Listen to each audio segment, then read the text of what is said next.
the creation and implementation of policies that will help Kenyans to thrive.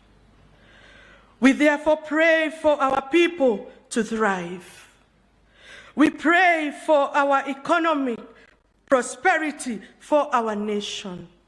We pray, oh God, that you give us the strength to stand up under the heavy burden of economic conditions, both at the national, at personal, and family level. Help us, dear Lord, as leaders in this nation to restore our fortunes. Help us too to be good stewards of the wealth you have graciously granted our nation. We pray for integrity to manage the resources available to us and good management of our debts as a nation and also as families and individuals. We also humbly pray for a spirit of discernment among all Kenyans. This is in order to discern what is good from that which is evil. This way, Lord, we shall be able to distinguish between false prophets and true godly prophets within us. We shall never again witness false prophets deceiving Kenyans for their own selfish gains. We pray for maturity in our spirituality so that we may walk in the light and reject false teachers and leaders. Help us to grow in our knowledge of you so that we may love you and love our neighbors. Dear Lord, we pray for all these things because we believe that you are able to act on our behalf. We know that you are mighty and compassionate and that you love Kenya, oh God. May you bless us and keep us. May you make your face to shine upon us and give us peace. Lord, that is our humble prayer. In Jesus' mighty name, amen.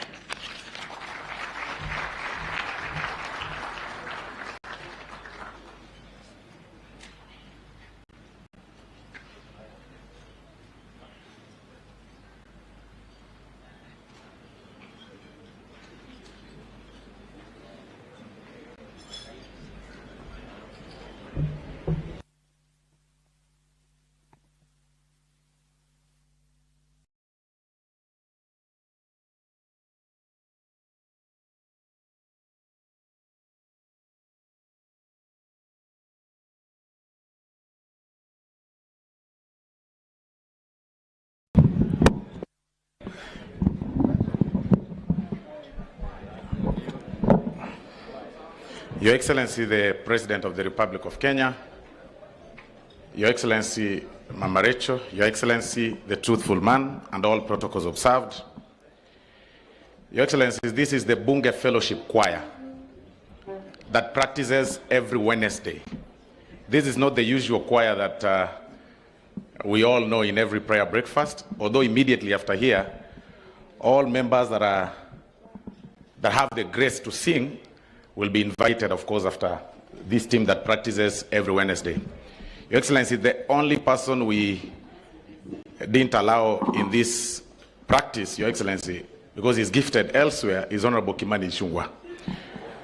Because we realized that he moves faster than the beats, so he's gifted elsewhere.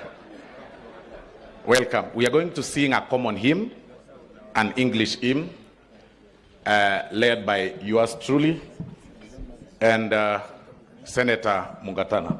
Welcome.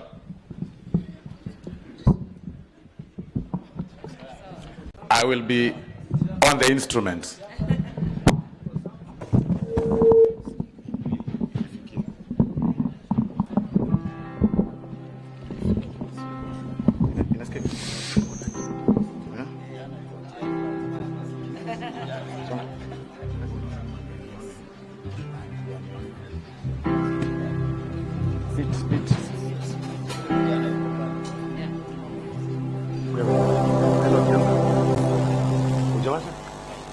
Watch it.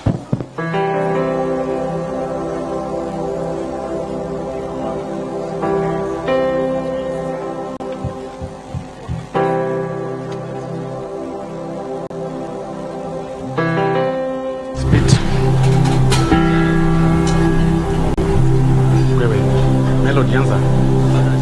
Hujawasha? Washa.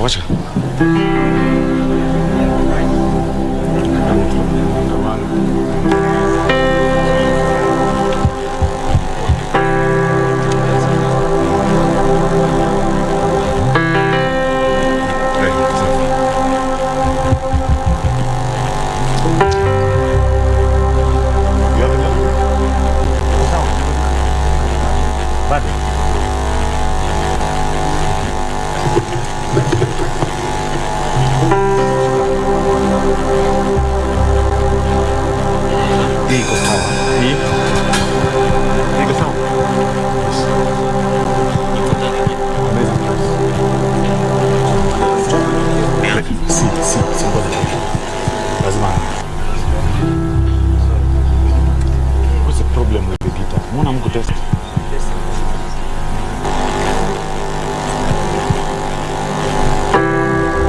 There's no this.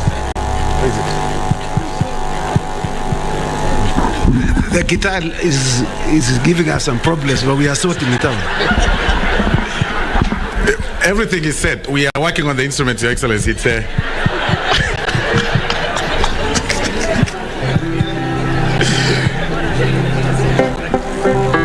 It's now okay. Thank you very much. Melody, give me the beat.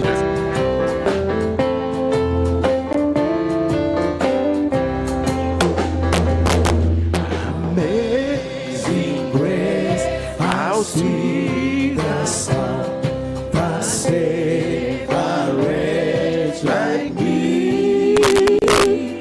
I was lost, but now I'm found. Was bright, but now I see. Amazing grace, amazing grace, how sweet the sound that saved a wretch like me. I once was lost, but now I'm found. Was blind, but now I see. It was grace that taught my heart to fear, and grace my fears relieved. How precious did that grace appear in how I first believed. Through many dangers,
Hallelujah.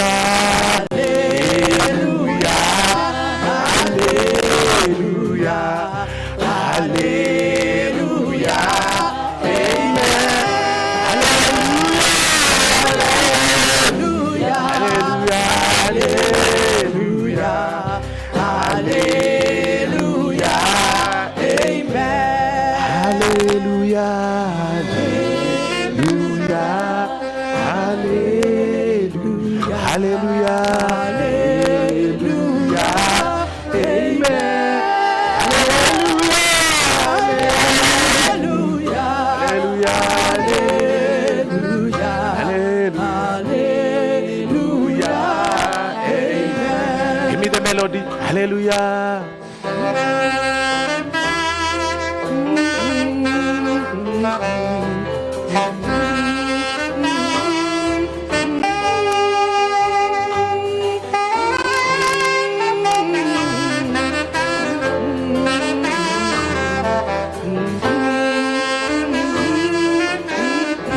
One more time. Hallelujah.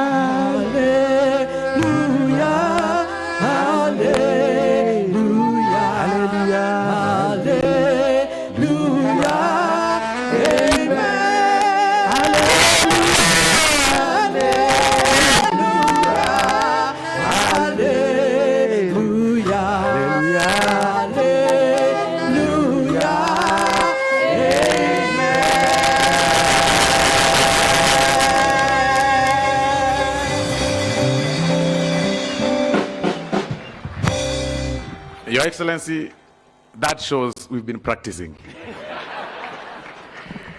It's now my pleasure to invite my colleague members of parliament and the senators. The popular Bunge choir now, of course now you will hear a bit of some hymns, difference and such, tone of variation and everything, especially when we have Kimani Ichung'wah in the team. Please, all of us, it's a common song we are going to sing so that members of parliament can also participate in this. It's very simple. This time round we are going to be led by Honorable Faith, but we will still be on the instruments. And as they come, this Bunge Fellowship Choir is being supported entirely by the Jewish Band, led by yours truly, here.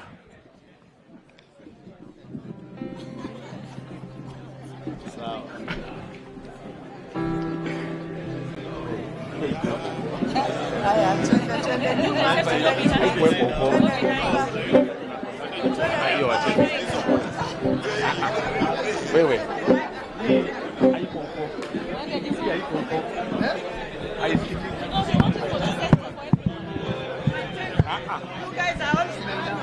I'm struck with my voice. Niko hapa kwa nini? Msisimame mbele yangu. Mimi niko hapa kwa nini? Oya. Simameni huko nyuma. Tuko na wewe hapa. Hapana, msimame huko nyuma. I need to be in front to do my tenor for you guys.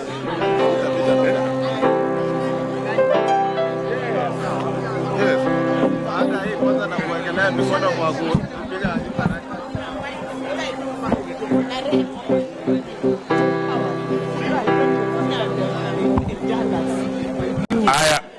Okay, colleagues. Bwana Yesu asifiwe.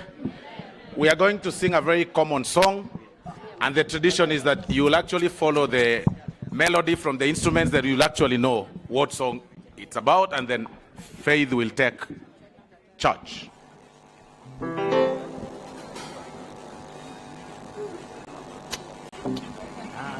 All right, are we ready? Aya. Hakuna Mungu kama wewe. Hakuna Mungu kama wewe. Hakuna Mungu kama wewe. Ewe Mungu wangu. Hakuna Mungu kama wewe. Hakuna Mungu kama wewe. Hakuna Mungu kama wewe. Ewe Mungu wangu. Twasema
Thank you very much.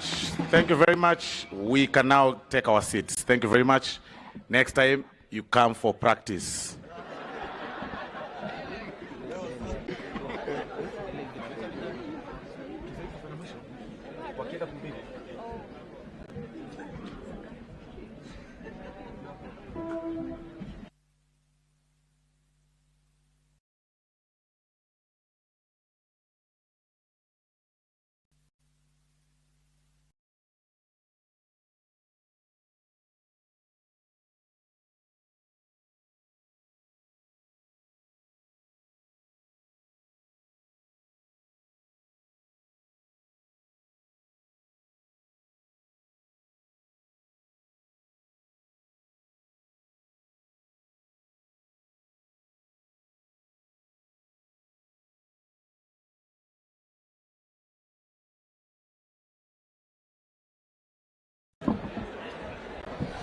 Your Excellencies, let me now call upon Dr. Hassan Omar Kinywa to give us a reading from the Quran.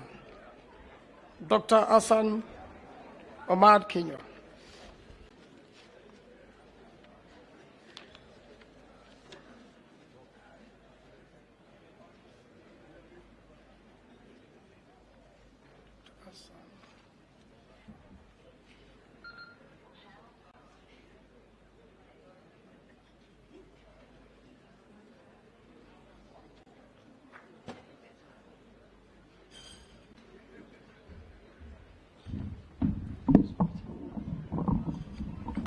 Assalamu alaikum wa rahmatullahi ta'ala wa barakatuh.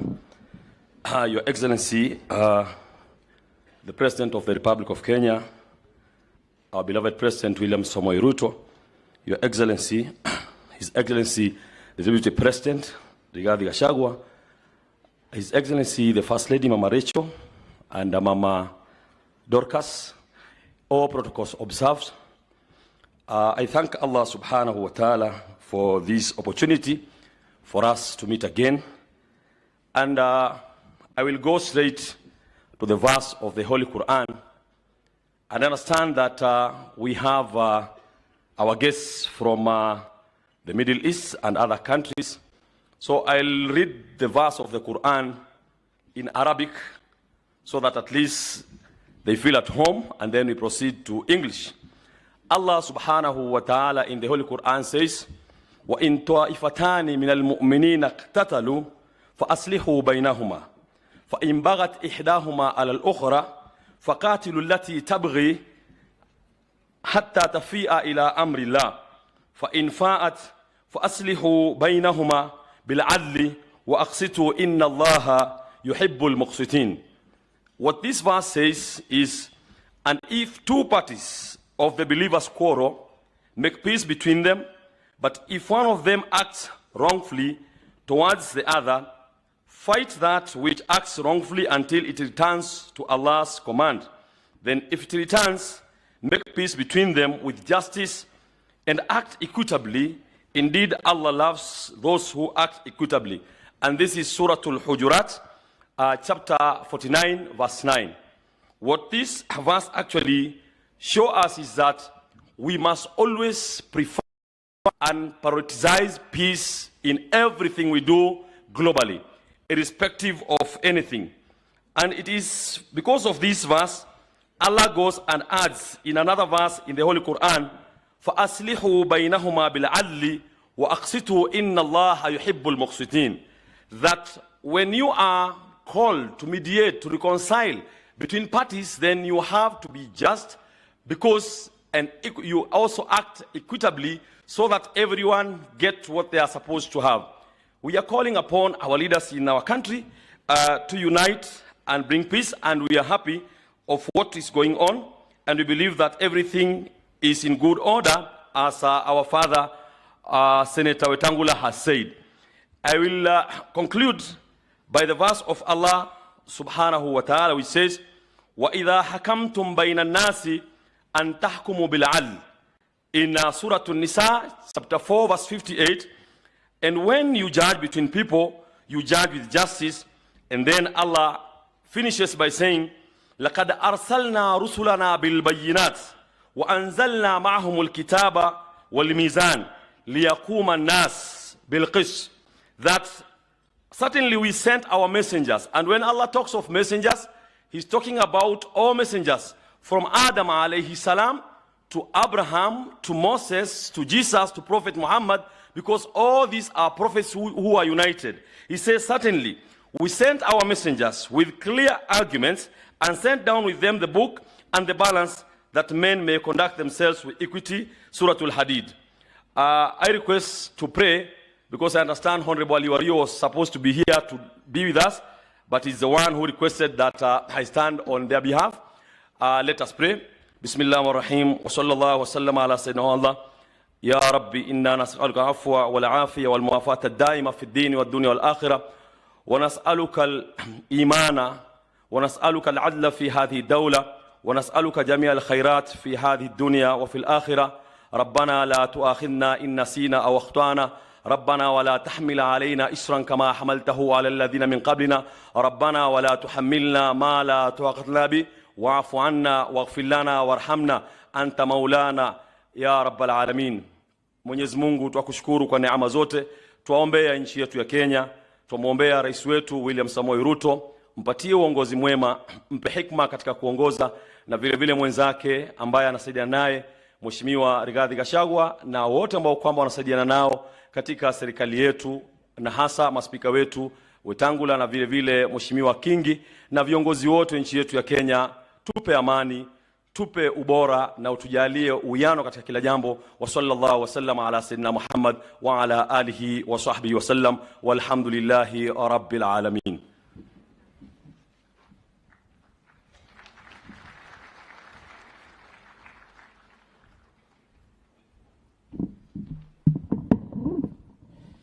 Your Excellencies, our protocols observed. Let me now call upon the Honorable Wako, Naomi Wako, MP for Marsabit, to pray for Africa.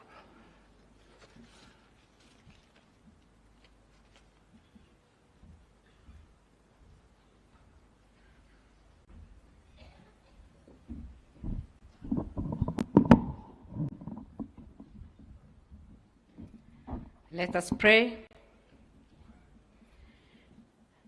God, our Heavenly Father, you created us in your own image. You gave us this beloved country, Kenya, as our country. Lord, I'm here and we are here praying for Africa continent. Heavenly Father, we know that you love Africa. You have given us all the resources that we need. But Heavenly Father, we know many other times the continent has gone through challenges. We've had wars, we've had calamities, we've had different challenges. And Heavenly Father, in all that, you have always been with us, holding our hands and walking with us. Lord, we know that you created us in a special way and gave us all the resources. And so, Lord, at this particular time, we pray for all our political leaders. Heavenly Father, we pray that you guard and guide all the presidents of this African continent. Lord, we pray for the vice president or deputy president. We pray for all the executive in the entire African continent. Lord, we pray that there'll be peace, love, and unity. God, we know that you are the Prince of Peace. You created us so that we can coexist, so that we can share the resources that you have given us. But because of our human nature, Lord, we have corrupted ourselves and corrupted the world that we are in. And so, Lord, as we remember our theme for this year, reconciliation, Lord, we pray that we'll be able to forgive each other, hold hands, unite, and enjoy the resources that you have given us. Heavenly Father, we pray for peace in Congo. We remember Sudan. Lord, we remember the tough time some African countries are going through. And so, Lord, we pray that you bring the ruling parties and the governments together with the opposition leaders so that they can come and sit together and reason together. Heavenly Father, we know that it is not your wish for us to kill each other. It is not your wish for us to shed blood. And lots of blood have been shed. Lord, we pray that you forgive us. Heavenly Father, at this particular time, we pray for economical growth. Due to different calamities, Africa has suffered. Lord, we know that silver and gold belongs to you. And so, Heavenly Father, so that your special people whom you have created will not suffer in this continent, Lord, we pray that you give us that financial breakthrough. Lord, we pray that you help our continent to grow economically. Lord, we pray that we overcome all the challenges that comes with that. Lord, we pray that our leaders will be able to lead us, having all the resources that they need to run the different countries.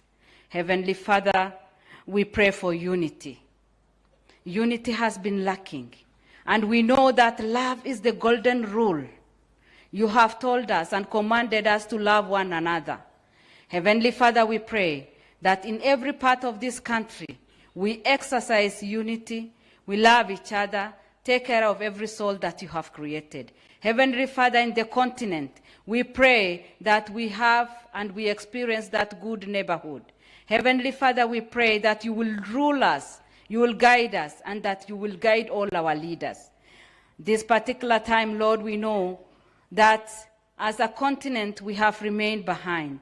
Many of our neighbors and ourselves have not grown to the level that we have always wanted. Lord, we pray that you give us the strength, you give us the wisdom, you give us the plans that we need so that we can grow and grow very fast, because the world is moving very fast. So Lord, we pray that we'll be able to learn from each other. And Heavenly Father, we pray that you hold this nation together. Heavenly Father, what we are not and we want to be as Africans, make us, because you are the creator of everything. What we do not know, teach us, Lord, so that we can be experts. Lord, what we do not have and we want to have, give us, so that, Lord, we can enjoy the resources that you have given us in whichever country that we are in. Heavenly Father, we pray for our nation in particular and our president. Lord, we know that we are going through tough times, but you are there with us. You have given us this opportunity. And so we pray for our president, William Samoei Ruto, and for his deputy president, Rigathi Gachagua. Lord, we pray that under their leadership, we'll experience that peaceful coexistence and the development that you will give us. And in Jesus' name we pray. Amen.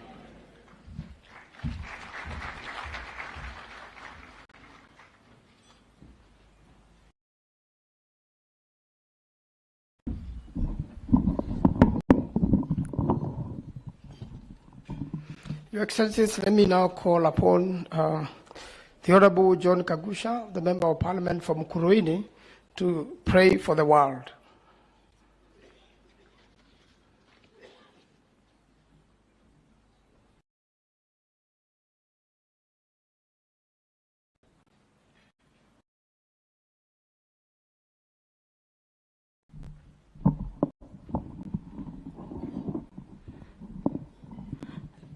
Let us pray.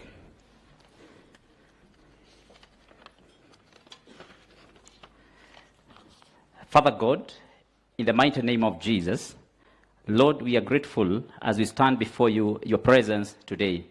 We acknowledge your mighty and your power. We are humbled by your goodness, love, and grace. You, O Lord, our God, besides you we have none. In you we live and move and have our being. You sustain everything by the mighty power of your command. You are the beginning and the end, the monarch of the universe. By you all things were created in heaven and on earth, visible and invisible. Thrones, kingdoms, rulers, authorities, and powers, all were created by you and for you. The earth is yours and everything in it. The world and all its people belong to you. Father, we thank you, for in your wisdom you have given the earth to the sons of men to be faithful, multiply, subdue, and have dominion over it. You have appointed them over nations and kingdoms to build and to plant good and to uproot and tear down evil. We thank you for the wisdom you have given us to advance forward. By your grace, we have made great strides in the 7 pillars of society. In our day, you have given us the privilege to be partakers of great innovation in technology, health, business, transportation, communication, and much more. By this, our lives have been made simpler. We have overcome the challenges of time, the limitation of distance. We have tamed the spread of diseases and connected with our brothers and sisters across the globe for sustainable development. We thank you for your great mercy. You promised us that you will always give us favor, that as we advance, we shall not go empty. We acknowledge your great hand of blessing in our lives, our children and our children's children. We thank you for your faithfulness in all the ages. Lord, you have also promised us that you will never leave us nor forsake us. When we call on you in the days of trouble, you will deliver us. Lord, we call on you concerning the challenges we face in this world. We pray for your hand of intervention, that you will contend with things that contend with us. You will fight those who fight against us. Lord, that you will arise and come to our aid, for you are our salvation. Lord, we ask you for mercy. As the nations of the world continue to struggle with decade-long conflicts, economic turmoil, and devastating effects of climate change, help us as the guardrails of humanitarian aid, peace treaties, and accountability for violation of international law weaken and are dismantled. Save us from this human suffering and economic cost of these crises and disasters. We pray that you will stay the brutal hand of war as missiles strike, leave millions injured, ill, and dead in Ukraine and Russia. Lord, help us as many are displaced inside their own countries and across borders. We pray against power struggle in southern Sudan, armed group activities in the Democratic Republic of Congo, which are causing instability in many nations. We ask you for your intervention in the climate change situation, which compounds the legacy of civil war and triggers health crisis. Lord, save us from the failed truths that leads to renewed conflict. We pray against high rates of inflation resulting in economic collapse and population poverty. We pray against natural disasters like drought, floods, and earthquakes, which leads to food insecurity and catastrophic hunger crisis. Lord, save the nations from bearing the brunt of this hardship. We pray against tragedies in nations like gang violence, increase in crime rates, racial and ethnic discrimination, instabilities of power shifts, political unrest, major diseases, outbreaks, and calamities that weaken healthcare systems, increased food prices, tragic accidents, and mass shooting. You have said that when we pass through the waters, you will be with us. The rivers will not sweep us over. When we walk through fire, we will not be burned, and the flames will not set us ablaze. Lord, we look to you. Lord, we trust you. Father, grant the leaders of the world heart of understanding. Give them the wisdom that comes from you. For the heart of the king is like a stream of water directed by the Lord. We ask that you will guide their heart and turn it in ways that please you. All for the glory and honor of your name. We thank you, our great God, for you hear us when we pray, and by grace you grant our petitions. In Jesus' name, amen.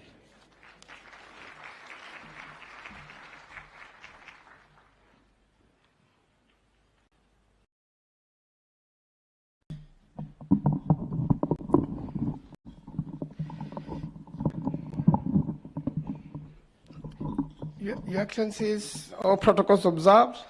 Let me take this opportunity to recognize our international guests.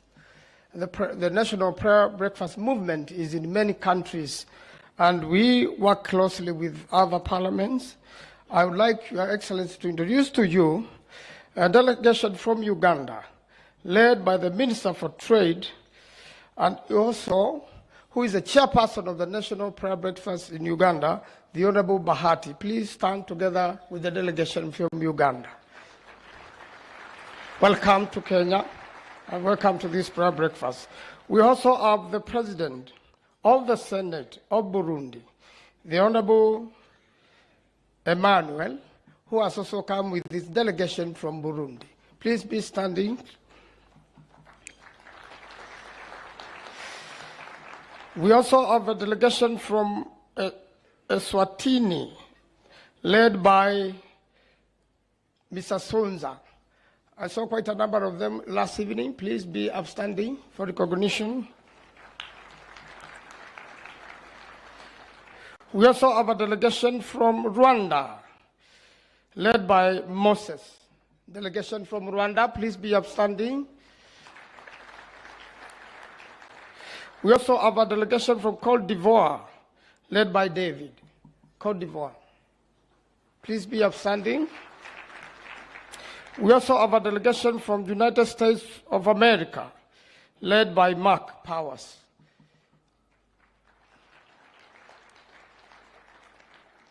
We also have a delegation from DRC Congo, led by Delphia, and also send our regards to His Excellency Azarias Rubera, who is the chairperson of the National Prayer Breakfast in DRC Congo. Please be upstanding for recognition. We also have a delegation from Germany. Could you kindly be upstanding for recognition? And also South Sudan is represented by Honorable Asha. South Sudan represented by Honorable Asha. We have delegation from Tanzania. I met them yesterday. Tanzania, be upstanding, thank you. And we have a delegation from Ethiopia. Ethiopia. Thank you very much, Your Excellencies. Let me invite my co-chair to carry on with the rest of the program.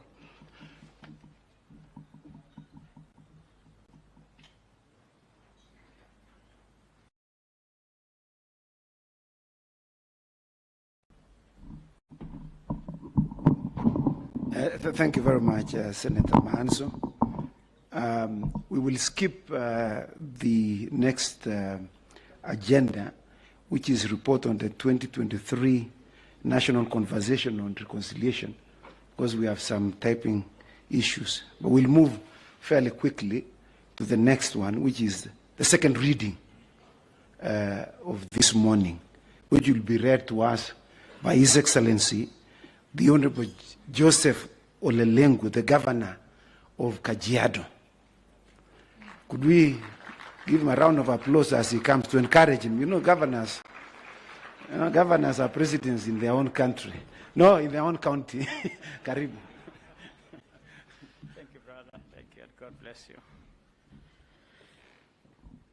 Your Excellency, President William Ruto, Omarecho Ruto, Your Excellency, Deputy President Gachagua, Mama Dorcas, our Parliament Speakers, Honorable Atangula, Honorable Kingi, colleague governors present, distinguished participants, brethren, Bwana Asifiwe. Good morning.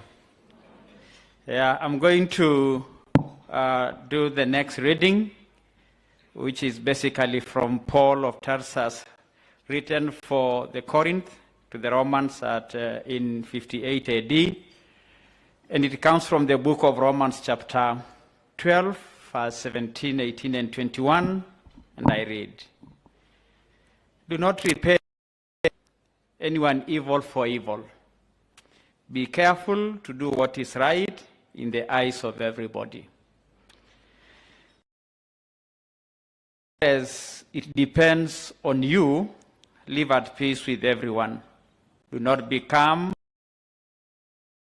evil, but overcome evil with good." And the next reading, chapter 16 to 20. So on, we regard no one from a worldly point of view. Though we once regarded Christ in this way, we do so no longer. Therefore, if anyone is in Christ, he is a new creation. The old has gone, the new has come. All this is from God, who reconciled us to himself through Christ and gave us a ministry of reconciliation. Though God was reconciling the world to himself in Christ, not counting men's sins against them. And he has committed to us the message of reconciliation. We are therefore Christ's ambassadors, as though God were making his appeal through us. And that is the word of the Lord.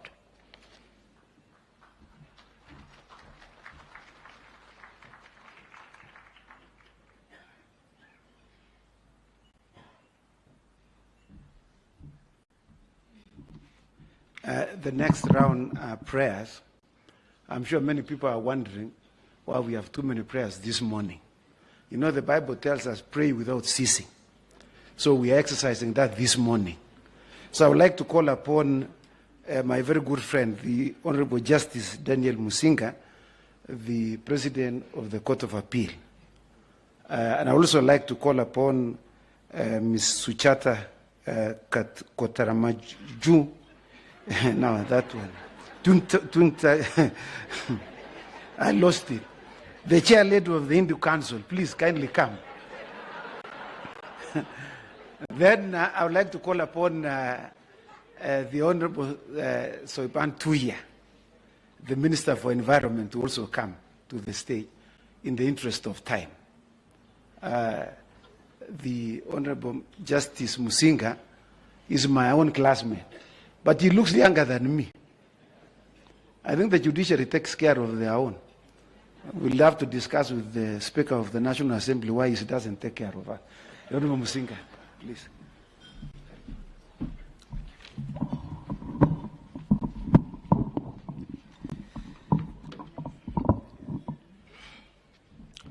Let us pray. Our Heavenly Father, in the name of Jesus, we come to you this morning acknowledging your lordship and sovereignty over this nation, over your creation, and over each one of us. Lord, you are from everlasting to everlasting. You reign in power and you reign in glory. Heavenly Father, you are God of mercy, love, and peace. Lord, you desire that your people live in unity. Your word in Psalm 133, verse 1, declares how good and pleasant it is when brethren live together in unity. Where there is godly unity for good purpose, you command your blessings. But Lord, we are far from being a nation that is united. We are divided and fragmented. We confess that we have serious political, tribal, and socio-economic differences. Heavenly Father, the gap between the rich and the poor is widening up year after year. About 10 months ago, we held a national election for 6 elective positions countrywide.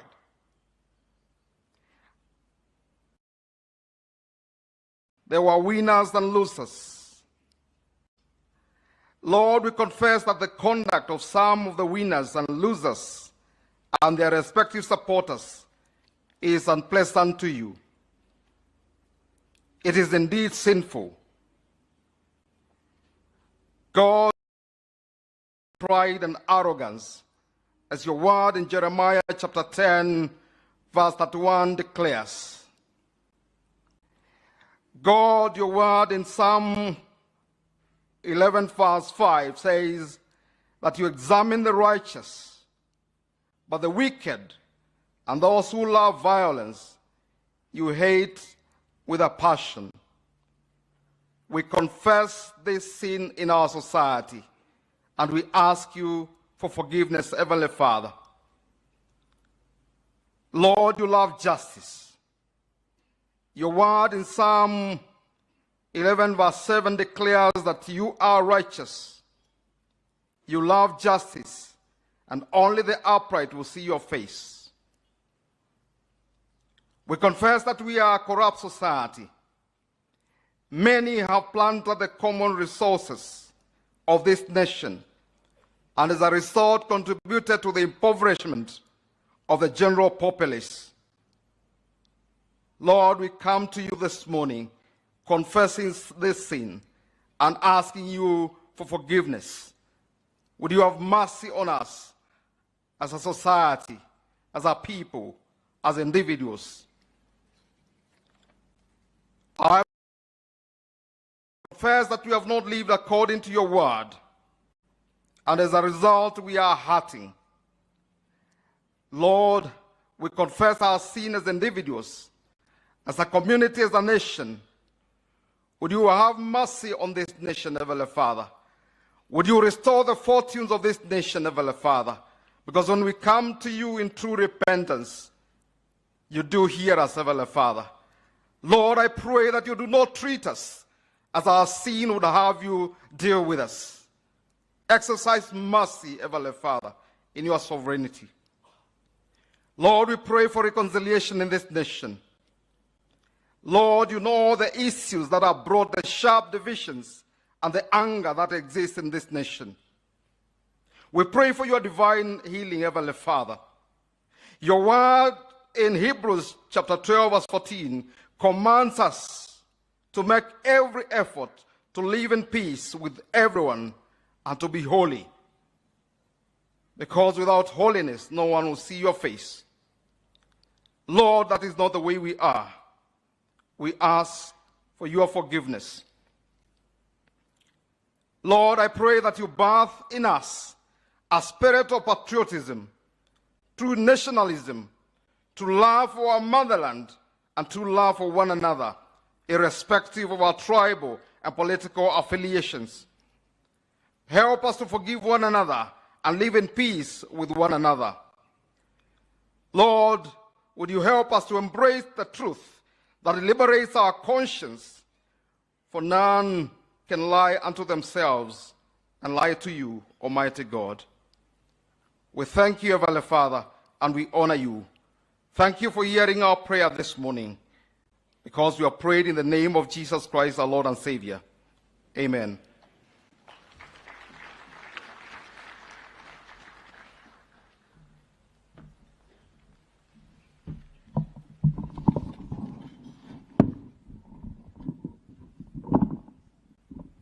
Namaste. Namaste to all. I open my prayers by invoking Lord Ganesha, the Lord of intellect, prosperity, wisdom, and the remover of obstacles. Om Gananantva Ganapatigum Havamahe Kavim Kavinam Upamasravasramam Jeshtarajam Brahmanam Brahmanaspata Ana Shunvannoti Bhisida Sadhanam. Om. As Hindus, we believe in Vasudeva Kutumbakam, is a Sanskrit phrase found in Hindu texts such as the Maha Upanishad, which means the world is one family. Vedic tradition mentions Vasudeva Kutumbakam, meaning all living beings on the earth are a family. Reconciliation and harmony are essential components of a peaceful and prosperous society. The Vedas and the Bhagavad Gita offer valuable insights into achieving reconciliation and harmony. Veda says reconciliation is achieved through the practice of forgiveness and understanding. Forgiveness is the act of letting go of anger, resentment, and the desire for revenge. It is the key to healing the relationships and restoring harmony. Understanding, on the other hand, is the ability to empathize with others and see the things from their perspective. By understanding others, we can build bridges of trust and respect and create a more harmonious society. The Bhagavad Gita teaches The true harmony is achieved through the practice of yoga, which is the union of the individual self with the universal self. Yoga is not just a physical practice, but a spiritual one that involves the cultivation of inner peace, compassion, and wisdom. Through the practice of yoga, you can transcend our differences and see the unity that underlies all of creation. Bhagavad Gita also emphasized the importance of non-violence, is achieving reconciliation and harmony. Non-violence is not just the absence of physical violence, but also absence of mental violence, such as hatred, anger, and jealousy. By practicing non-violence, you can create a more peaceful and harmonious society. The Vedas and the Bhagavad Gita offers the valuable insights into achieving reconciliation and harmony. By practicing forgiveness, understanding, yoga, and non-violence, you can create a society that is characterized by peace, prosperity, and unity. According to Bhagavad Gita, Lord Krishna said, everything happens for a reason. There is a reason you are going through a bad phase, and there is a reason you might be basking in glory. It is a cycle, and you need to quietly accept it. You need not worry about the future, nor you should pay attention to the past. You only have control over the present, so live it to the fullest. You need to change our material vision to the spiritual vision, to adapt to the reconciliation and the harmony in the society. As a quote by Sri Satya Sai Baba, let us live and more in harmony. Let us grow together. Let us cherish and wisdom that we have acquired together. Let us live in complete harmony without any misunderstanding. I quote the important points of Bhagavad Gita, Canto 16, verse 1-3, the main tenets for any nation to live in harmony and peace, charity.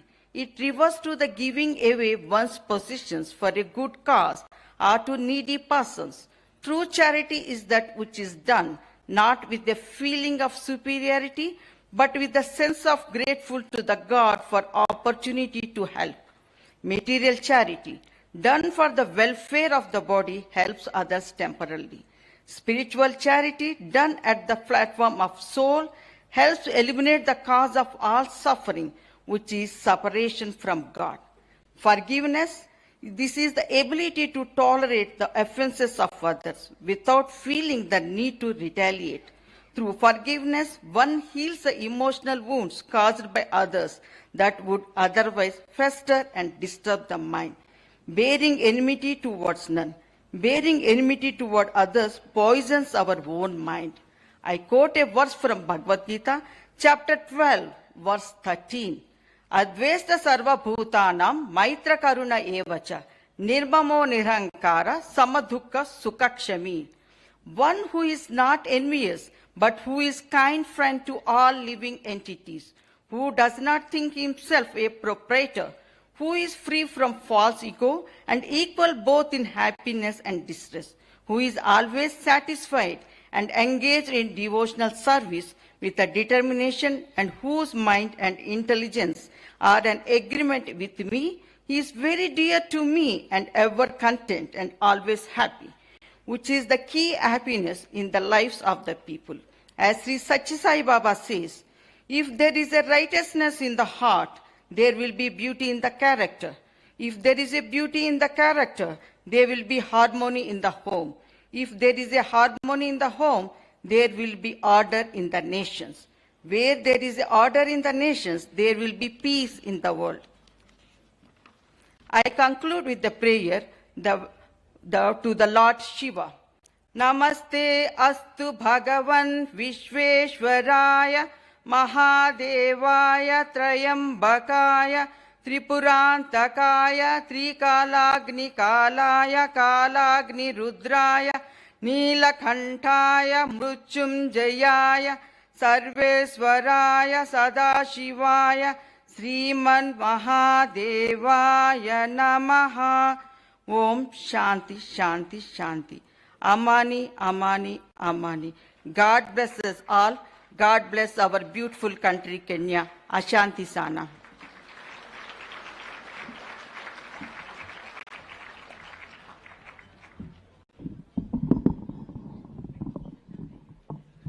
Na tuombe kwa ajili ya upatanisho. Baba, katika jina la Yesu, tunakuja mbele zako tukiwa tunanyenyekea. Katika kongamano hili tumekusanyika tukiwa viongozi wa tabaka mbalimbali katika nchi yetu ya Kenya na hata wengine kutoka nje ya mipaka ya nchi ya Kenya. Tumekuja kukusanyika kuweka fikira zetu pamoja, tukikuomba kwa sababu ya upatanisho ama reconciliation katika nchi yetu ya Kenya. Bwana, tunakuomba kuwe na upatanisho kati ya jamii mbalimbali katika nchi ya Kenya. Tunaomba kuwe na upatanisho na uwiano kati ya viongozi wa ngazi mbalimbali katika nchi yetu ya Kenya na hata kati ya wananchi wote. Tunaomba haya tukitambua ya kwamba mizozo na kukosana inakuja kwa sababu ya rasilimali ambazo zinakuwa duni katika nchi yetu. Hilo ni chanzo moja la mizozo katika nchi hii, haswa kati ya communities mbalimbali. Tunakuomba Baba uweze kustawisha rasilimali katika nchi yetu. Bwana, tunapata mizozo kwa sababu ya ukosefu wa maji, tunapata mizozo kwa sababu ya ukosefu ama uduni wa hata vyakula ya binadamu na hata wanyama ama mifugo katika nchi yetu. Tunakuomba Baba ili uweze ukatusaidia kuimarisha tena rasilimali ambazo zinategemewa na Wakenya kama chakula, maji na zinginezo. Uweze ukatusaidia Mfalme ili iwe inatosha na kutoshelesha kila mmoja wetu katika nchi hii yetu ya Kenya. Tunakuomba ili mito yetu, maji, chemichemi ziweze zikabubujika tena. Tunakuomba Baba ili miti na mimea, vyakula viweze kustawi tena Baba, ili iweze ikatutoshelesha kama nchi na kutusaidia Bwana, ili sisi zote tukae kama ndugu na dada, bila mizozo, bila vita, bila kupitana kwa kimawazo. Tukiwa viongozi wa vyama mbalimbali, wa tabaka mbalimbali, tuwaweza kukosa kuelewana kimawazo ama kimaoni. Tunaomba ili kukosa kuelewana kimaoni isiwe chanzo cha vita na mvutano, ili tuweze kuja sote pamoja kuwaunganisha Wakenya na amani iweze kustawi tena katika nchi yetu ya Kenya. Tunamuombea rais wetu, naibu wake na hata baraza la mawaziri, viongozi wetu wa bunge za kitaifa na za kaunti, ili tuweze kuishi kwa amani. Tuweze kila mmoja wetu kufuata mawazo yake ama maoni ya uongozi, lakini tufanye yote hayo tukiwa tunafanya kwa amani na kwa uwiano. Tunakushukuru kwa sababu wewe ni muweza yote na unaweza kutupa amani isiyoeleweka na binadamu. Na tunaomba hayo tukiamini katika jina la Yesu Kristo, mfalme wa mbinguni. Amina.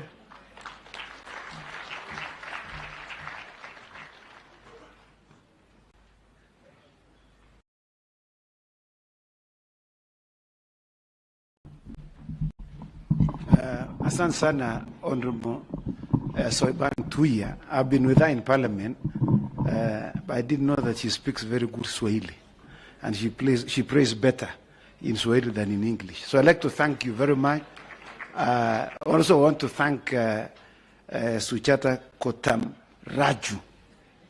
I would also like to thank the President of the Court of Appeal, Daniel Musinga, for agreeing to pray this morning. I want to transit fairly quickly. Yesterday, we had the national conversation, which was hosted by the Senate. We have divided the labor in Parliament. This year, this national breakfast is hosted by the National Assembly. The national conversation is hosted by the Senate. And the chair of that national conversation is the Honorable Senator Amason Kingi. So today, this morning, the resolutions of the national conversation will be read to us by Honorable Beatrice Alaji, the Member of Parliament for Dakureti North. Welcome.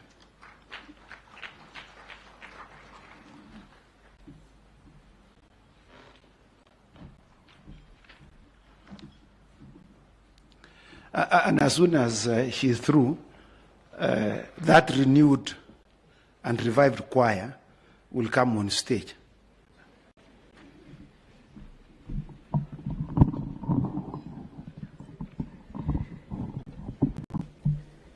Your Excellency, the President of the Republic of Kenya, His Excellency Daktari William Samoei Ruto, before I read this message, I would wish now the 10-year-olds who came all over from the county to come now and stand behind here. Kindly, if we can do it very quickly, it will be good.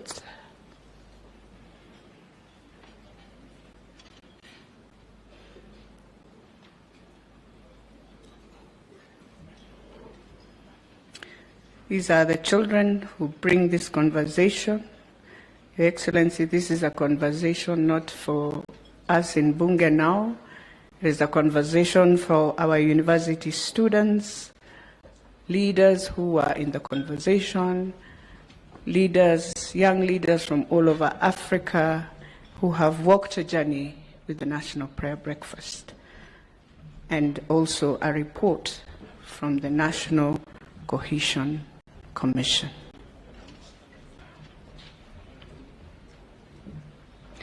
Tupigie hawa watoto makofi tafadhali.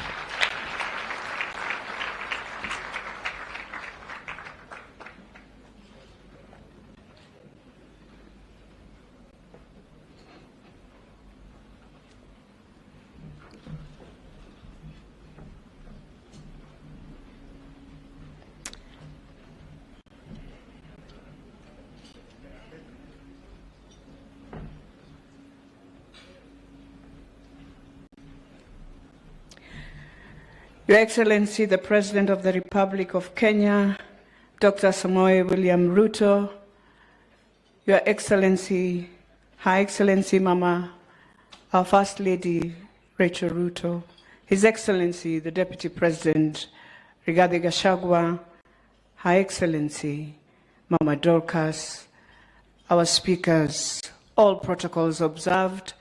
This morning, we want to give a summary of the conversation that we had yesterday with our young people, how they feel about our country, and even how they feel about our continent, Africa. Your Excellency, I'll just summarize. Our young leaders are questioning us leaders that we've had a persistent election violence that always affects us, and it is time that we need to promote reconciliation. They feel that every time we go to elections across Africa, we always have political instability, disruptions of social cohesion, psychological trauma, undermining democracy, and inhibit development, and also disrupting business activities. They would wish that we do civic education. Let us always have open dialogue when we finish our elections. Let us always strengthen our institutions to deal with issues that affect us. Your Excellency, they are also questioning and what they think about government agencies, and they say government agencies should play in promoting reconciliation. It is important for us to provide safe spaces for mediation, provide logistical and financial support, and protect human rights. It is important for all of us, and especially us in Kenya, to enforce the rule of law, build trust by fostering dialogue among individuals and communities. They also say the challenges in our communities that hinder reconciliation efforts, and they are questioning how can they be overcome.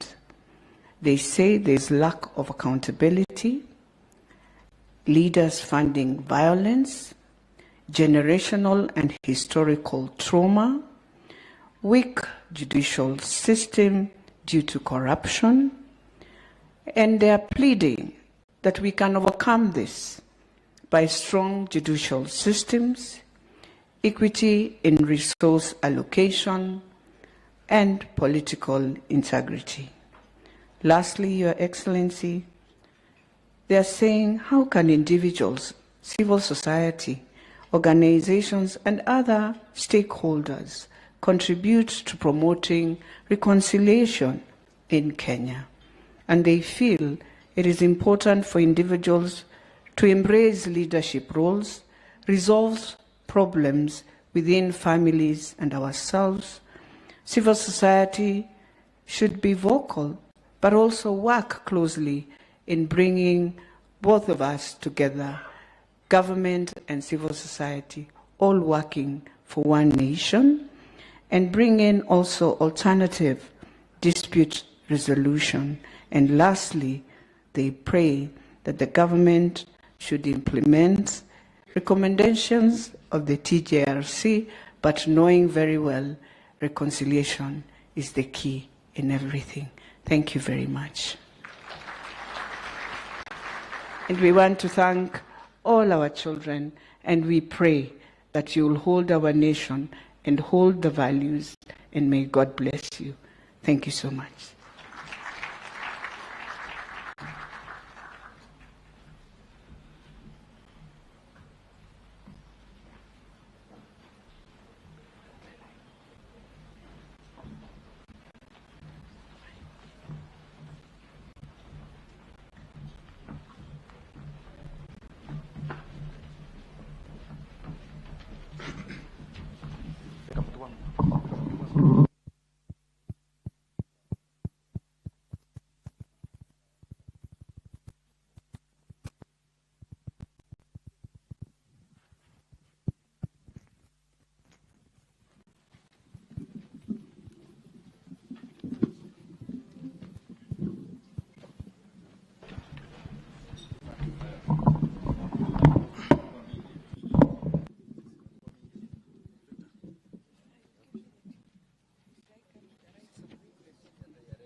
Give me.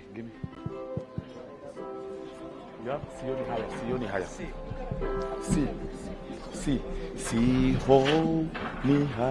Si.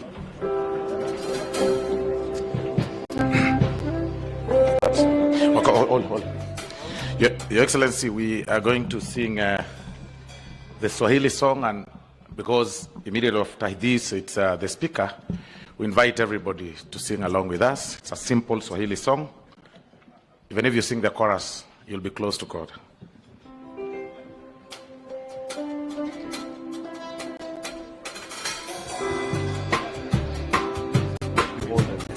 Give me the melody.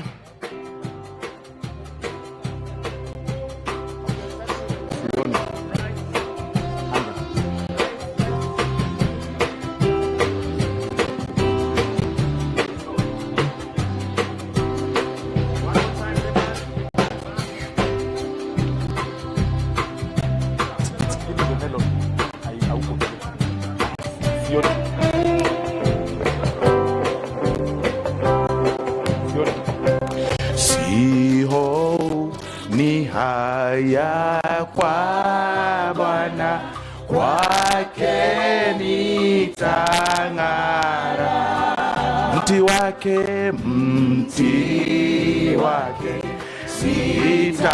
sitakana milele. Msalaba ndio asili ya mema, itatua mzigo hapo. Ina uzima, furaha daima. Njoni kafurahini papo. Msalaba ndiye asili ya mema, itatua mzigo hapo. Nina uzima, furaha daima.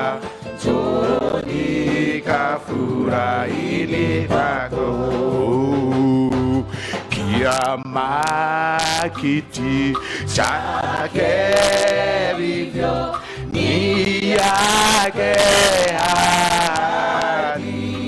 alivyowekewa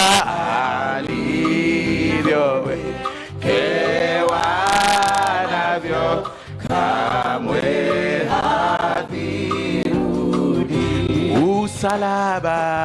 Msalaba ndio asili ya mema, ikatua mzigo hapo. Nina uzima, furaha daima. Njoni kafurahini papo. Bwana wangu, tena Mungu ndilo jina. Hatacha roho yangu wala kunikana. Msalaba ndio asili ya mema, itatua mzigo hapo. Nina uzima, furaha daima. Njoni kafurahini papo. Atakiri langu jina mbele ya Baba. Anipe hali tena mbinguni nikae. Wimbe msalaba ndio asili ya itatua mzigo hapo. Nina uzima, furaha daima. Njoni kafurahini papo. Imba msalaba ndio asili ya mema, itatua mzigo hapo. Nina uzima, furaha daima. Njoni kafurahini papo. Give me the melody.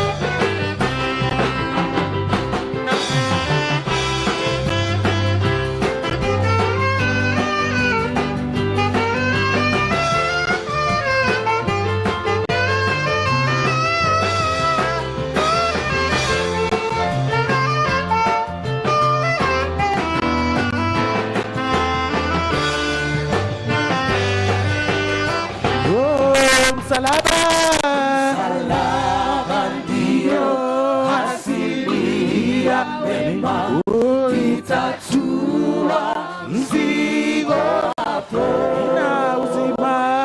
Nina uzima, ufuraha daima, njoni kafurahini papo, njoni kafurahini papo.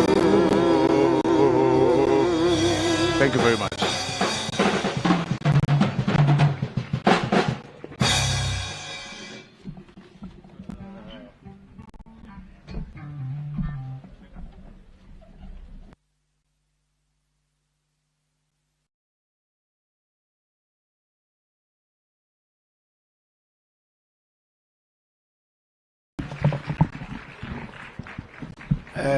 Mr. Speaker, this is not correct form of dressing, but I will be excused because we just come from singing. And I'm sure you will all agree with me that this is a renewed, revived, and we can add a third R, restored. This is the moment that we've been waiting for. And I would like to invite the most immediate past chairman of the National Prayer Breakfast, the Honorable Senator Samuel Bokisho, whom I am told when he goes to South Sudan, they speak to him in South Sudanese. But I'd like to confirm that he's a Kenyan. Karibu.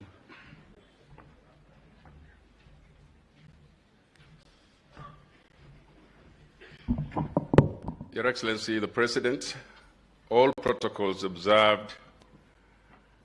If it were not because of poor lighting up here, you would know who I am. But I can introduce myself, really. My name is Samuel Bokisho, the immediate former co-chair of the National Prayer Breakfast. I have the privilege today and a great duty to introduce the keynote speaker. Your Excellency, sometimes your faith gets tested. A few days ago, I got a call. And the call said, you know, the Lord is coming tomorrow. And I didn't know how to answer that. I said, the Lord is coming tomorrow? Yes. Lord Hastings is coming tomorrow. So I, for a while, had lost my faith there. But our friend Lord Hastings is here. Lord Michael Hastings is a great friend of Kenya. And we would like to welcome him every time that he comes to Kenya, this time in the company of his son, Reese. And I'd like to see if Reese can stand up for recognition. There is the young man. I will say a few things because there's so many things to say about our speaker this morning. He has been here before, he has spoken to us. But I can only say a few things. If I say what he has been, it will take so long. So I will only say what he is. And the first thing I'll say is that he's a great friend of Kenya. And Mr. President, I say that because even when this breakfast was postponed, he still planned to come, and he came to give us our speech this morning. So that's a great friend of Kenya. He is a number of things. He began his career as a theologian, as an educationist. He has done so many things, but let me just highlight a few. Closer to home, he's been a governor of the Vodafone, Safaricom, M-Pesa Academy. Very close to home. He has also been associated with the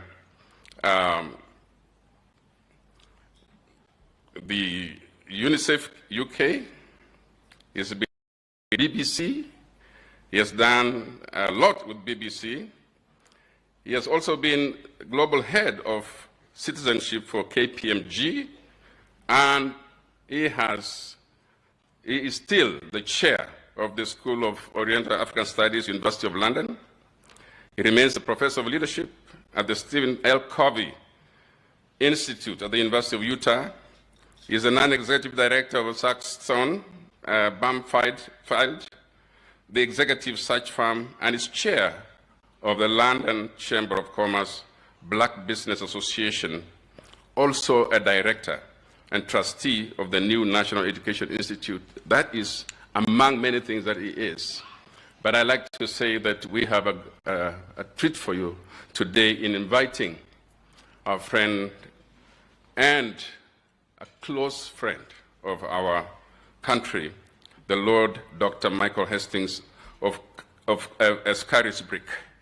If I can say that again, he is the Lord Dr. Michael Hastings of Scarisbrick, CBE. Allow, please, let us give him a very big welcome as Kenyans comes to deliver the keynote address. Thank you.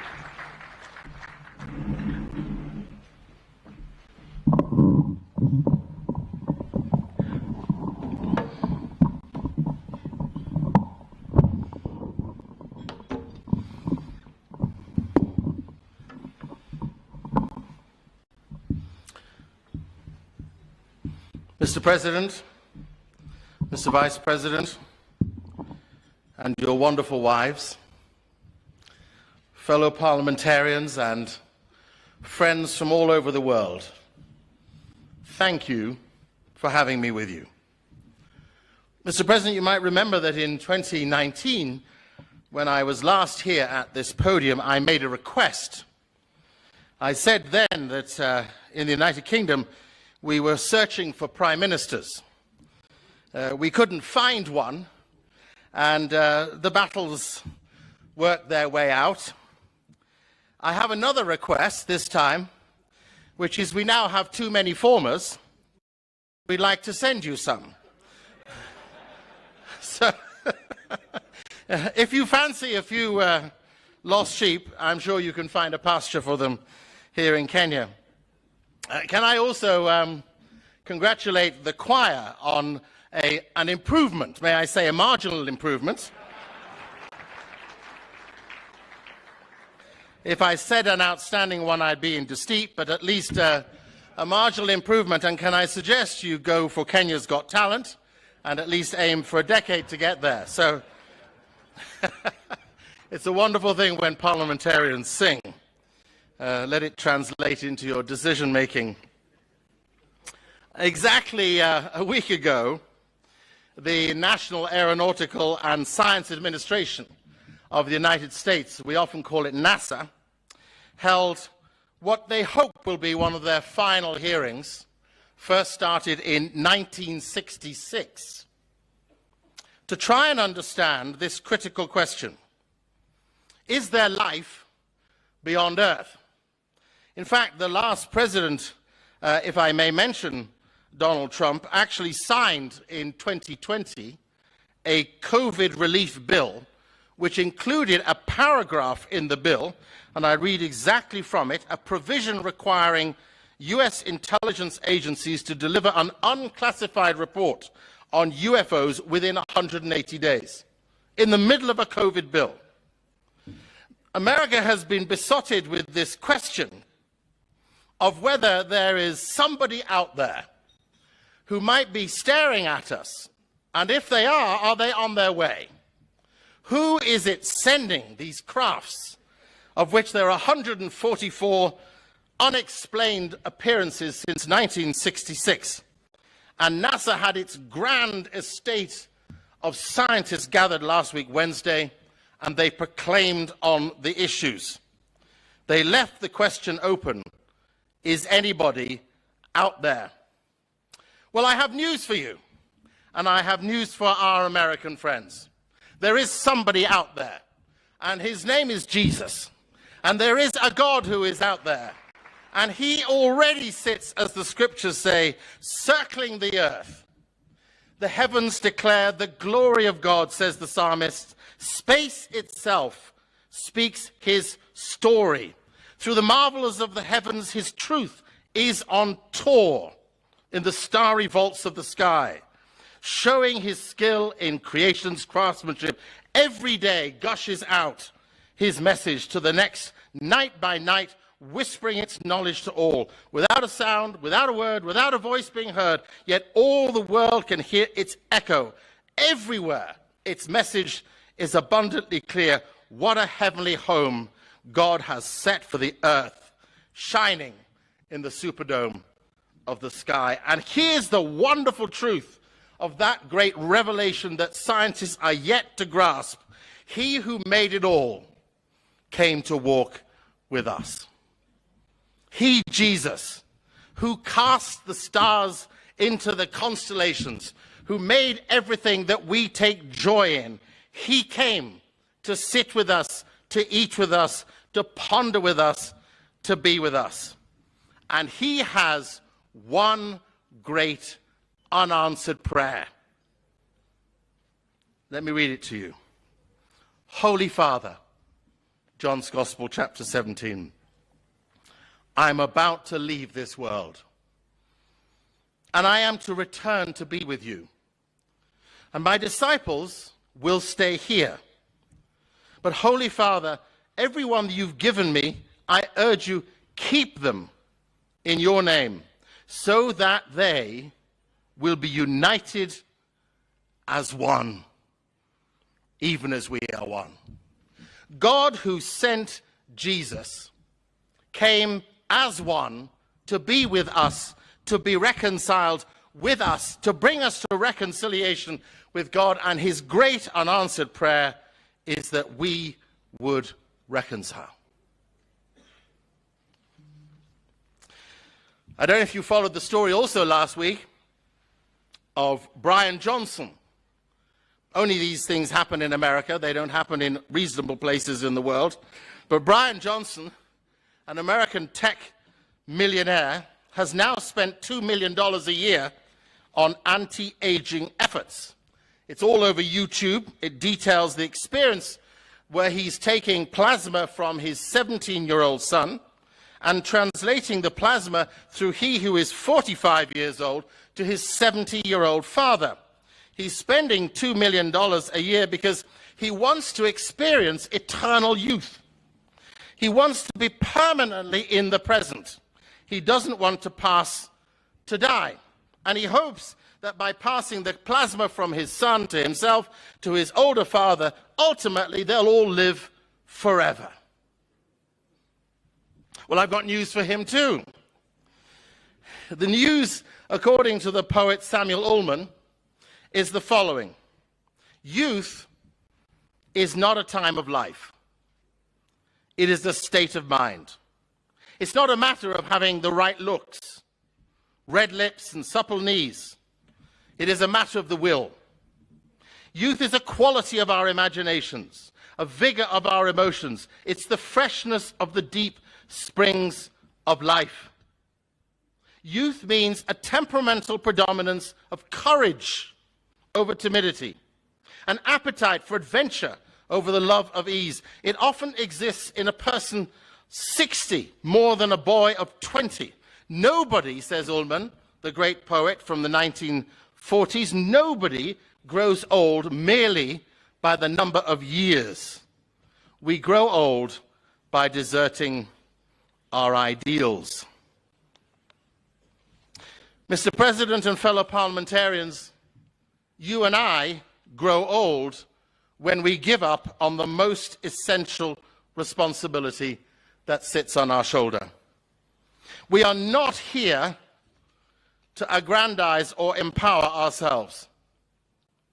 We are here to serve those who look to us to give them the shine of life. A man passed his 100th birthday just a week ago too. The older of you in the room will remember Henry Kissinger. He's turned 100 years, and in his 100th year, this American political leader signed the first copy of his book, Henry Kissinger's Leadership, 6 Studies in World Strategy. In the heart of the book, he adds a critical perspective as to what makes for effective, good leaders who lead nations like prophets, he says. He said this: leaders need to see less from the perspective of the possible than from a vision of the imperative. Let me translate that for you. Less from the ambitions set out in their manifestos, but more from the imperative that faces us. The global order, said Kissinger, the global order is being shaken by unrivaled regions of conflict, intensified antagonism between powers with conflicting claims of legitimacy. The only way, he says, for a future to emerge is that we put aside our divisions and we do relentless diplomacy. You'll know as well as I do that nations are lining up at the moment as to whether they do or do not support centers of conflict. We don't need to name them. We know them. They're all over our news channels. We watch them with grief and we feel the agony of lives destroyed. Well, it wasn't that long ago, 1955, when 29 nations gathered in Indonesia. Those 29 nations included many of Africa's countries, many emerging into new democracies. And at those 29 nations, there was a great debate as to whether or not Africa's countries face east or west. To whom do you look as the future emerges? Well, probably the smartest voice that was found to be gathered at that time was Kwame Nkrumah, soon to be Prime Minister of Ghana. And he rallied all of those present with the slogan, neither east nor west, we face forward. Neither east nor west, we face forward. For all of us, the big challenge of the facing forward future is the final F, forgiveness. Forgiveness. Because we cannot face forward if we do not forgive that which has transpired from the past. Forgiveness doesn't mean that the other person is right. But forgiveness liberates us. Forgiving other people is one of the greatest proofs of love. It's wiser to forgive and forget than it is to hate and remember. The practice of forgiveness is our most important contribution to the healing of relationships and to the healing and liberation of mankind. And Mark Twain, the clever writer, said this: forgiveness is the fragrance the violet sheds on the heels that has crushed it. Forgiveness is when I let you stand up, irrespective of the wrong, and still look you in the eyes with I say I need you. Because freedom only comes when forgiveness is birthed anew. I read a terrible story the other day called The Second Vulture. Some of you will remember the awful tragedy, not just of the fight in Sudan now, but the 93-94 famine. At that time, Kevin Carter, a South African photojournalist, a Pulitzer Prize winner for his journalism and his photography, took what was called the amazing shot. Some of you will recall this image of a tiny little girl, absolutely emaciated from lack of food and lack of water, her body bursting with her bones, desperate and broken, kneeling, crushed, trying to get to a feeding center, and all alone. Behind her, a huge vulture, waiting, with its gnashing claws and its huge beak, about to claw her to pieces in order to eat what remains of her life. Kevin Carter took the picture. As he took the picture, he rushed away. I had a flight to catch, he said. He appeared on a radio program, savoring his great feat, thinking that he'd made such an exceptional photographic moment. He only lived sadly for another few months. For Kevin Carter took his life. He became depressed and committed suicide. His depression started deeply when he went on a radio program and he was asked this question: why did you not pick up the little girl who was dying before you and take her to safety? His answer was, I didn't wait to find out what happened after the shot. I had a flight to catch. And the caller replied, I put it to you, Mr. Carter, that there were 2 vultures on that day, and one had a camera. For you and I to observe the tragedies we witness, to simply see them as the events of others' responsibility, to determine that actually, as we live, we didn't do it, so we're not responsible. But I have news for you too. You and I are responsible. We are responsible for those who suffer and struggle, who cannot find their way to freedom because we may be holding back that critical key of forgiveness and renewal. For he who threw the stars into the skies and pleaded with his Father before he returned again that we would be one, reconciled to one another, in forgiveness, facing those we perceive to be our enemies, willing to put aside what we think of as our positions, laying down as he did the grandeur of our estate, and facing those we utterly dislike for the sake of our people, for the sake of our communities, for the sake of our nations, for the sake of our world, gathering together so that we may make peace a chance. The Roman philosopher Seneca, writing 400 years before Jesus, said, "No man is more unhappy than he who never faces adversity, for he's not permitted to prove himself." Adversity, conflict, and distress are our windows to exercise forgiveness.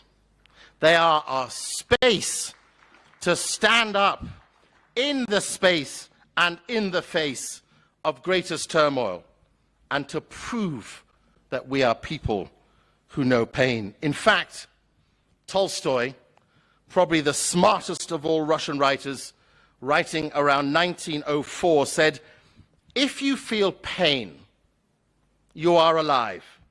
If you feel other people's pain, you are a human being."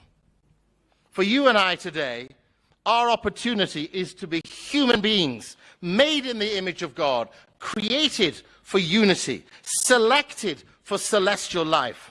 Yes, there is life out there, and there is life in here. Yes, there is life to come, and he is the author and architect of all of that life. He gives it to us as an act of gracious freedom born out of suffering.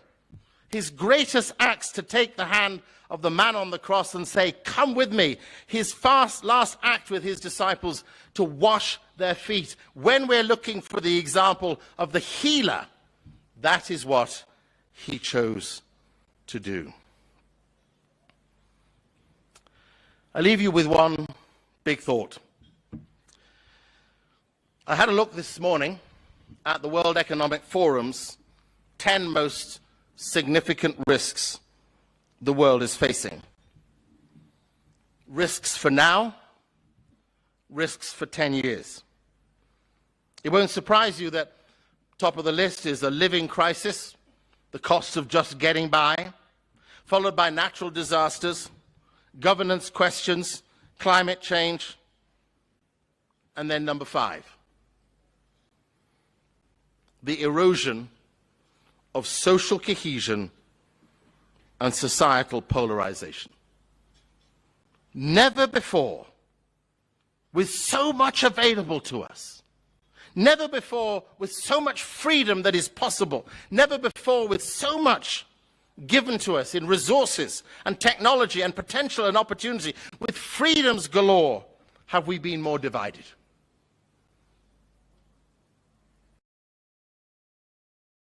It is a simple one. To grab the hand of he or she who makes me uncomfortable and to find the peace of Jesus in the heart of their future.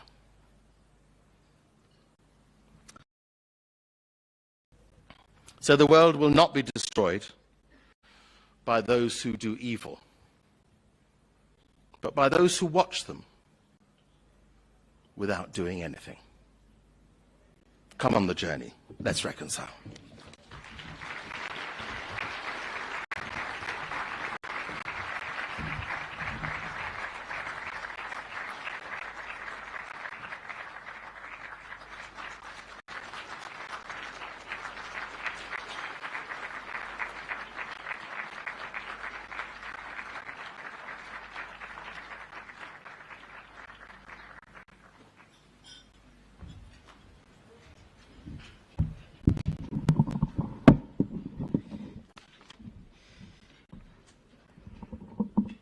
Thank you very much, our keynote speaker. Yesterday when I was welcoming you, you remember the joke of, the feeling of pain. One is alive. When you feel the other for others, then you are living. Let me take this opportunity to welcome the Speaker of the National Assembly, the Honorable Moses Wetangula, to take the rest of the program.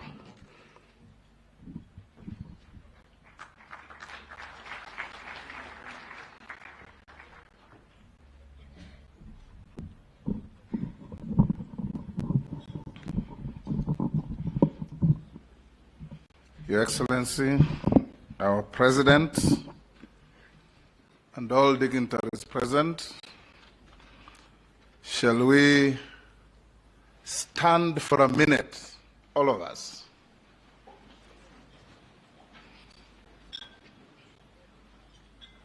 Turn to the person next to you and tell him or her, we must reconcile.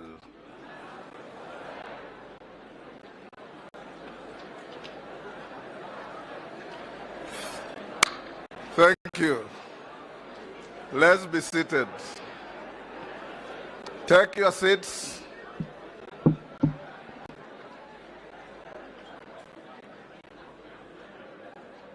Your Excellency, we have done very well with time. And I'm sure we live here with self-reconciliation and reconciliation with everybody that we interact with. Thank you, Dr. Lord Hastings, for that moving speech, the keynote address. For those of you who are not widely read, the book by Leon Tolstoy that he quoted is called War and Peace. I read it 20 years ago. Now is the time to hear our senior leadership. Allow me to, because we have a few minutes, to give one or two national leaders before we come to His Excellency the Deputy President and the President. Honorable congregants, when I entered the University of Nairobi, I found myself perched in a room with some tall young fellow from Mount Kenya region. We had never met. I had never been to Nairobi in my life. So I used to hear from our civics that there were people called Embus and Beres. And the man I was put in the same room with was from that stock. We became very good friends. We studied together. We were appointed magistrates the same day. When I was posted to Nakuru, he was posted to my village in Bungoma. I'll not enlist the torturous issues he passed me through when we were roommates. But when my time came to be where I am, he had to exit from that office to elsewhere. He's called Justin Bedan Njoka Muturi. He's now our Attorney General. We are the only two licensed to call each other Kijana. Kijana, come and say a few words. He's my predecessor and my very, very good friend. I'll give you 2 minutes to say a few words. Thank you, Kijana. Your Excellency, the President of the Republic of Kenya, Your Excellency, First Lady, Your Excellency, the Deputy President, Mama Dorcas, all the leaders here present, including my friend, the Prime Cabinet Secretary, Dr. Wycliffe Salim Davadi, our keynote speaker. Thank you for the message, well delivered. The only thing I may not know is whether it was well received. But I can tell you, looking at many of the people sitting next to me, message is right home. Thank you very much. Your Excellency, I am delighted that my predecessor, the Honorable Moses Masika Wetangula, and his colleague, Honorable Amason Kingi, have continued with this practice and this tradition. And indeed, I am grateful to see many of our visitors from around the continent of Africa. It is a great tradition that we come together as a nation, as national leadership, to come and pray.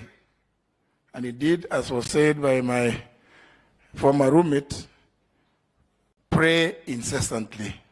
Is it the one or Sami? I think it's Sami Chepkonga who said it. Some little word of praise to the renewed and revamped Bunge Choir. Indeed, as the keynote speaker did say, you have made some improvement. I do recall that our keynote speaker today was with us here in 2019, and that's why I think he's saying that there's some slight improvement, because during that occasion, what was there was organized confusion. And therefore, I must congratulate the new leadership of the prayer breakfast. I also wish to recognize the part played by many of our prayer groups around Nairobi, in various places, in Nakuru, in Athi River, around is it Karen, Muthaiga? To all of you, congratulations.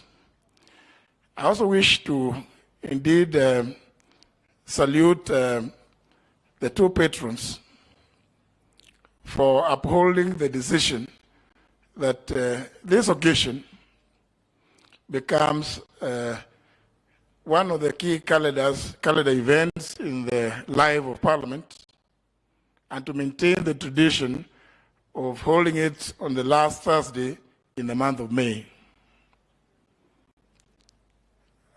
It is sad, but again, I'm happy to note, Your Excellency, you and I, and I think the Honorable Musalem Davandi will recall that the last prayer breakfast of last year was a bit interesting,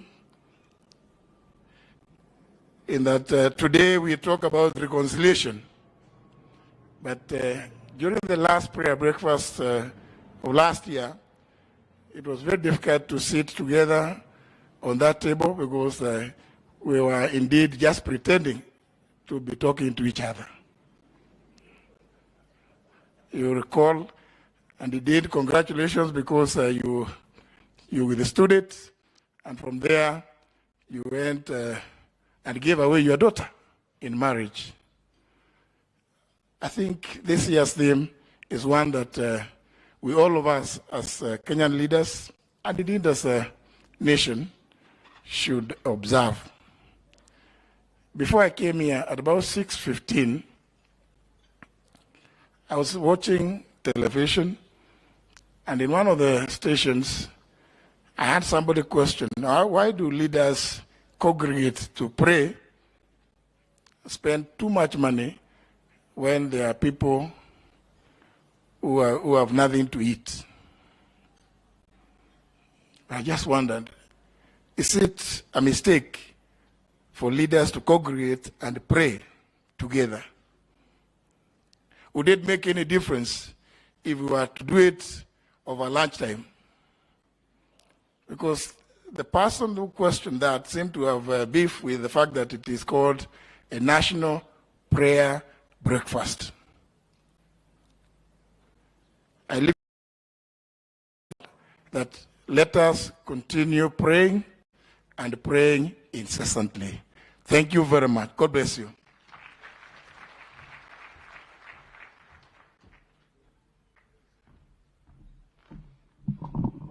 Thank you very much, Kijana.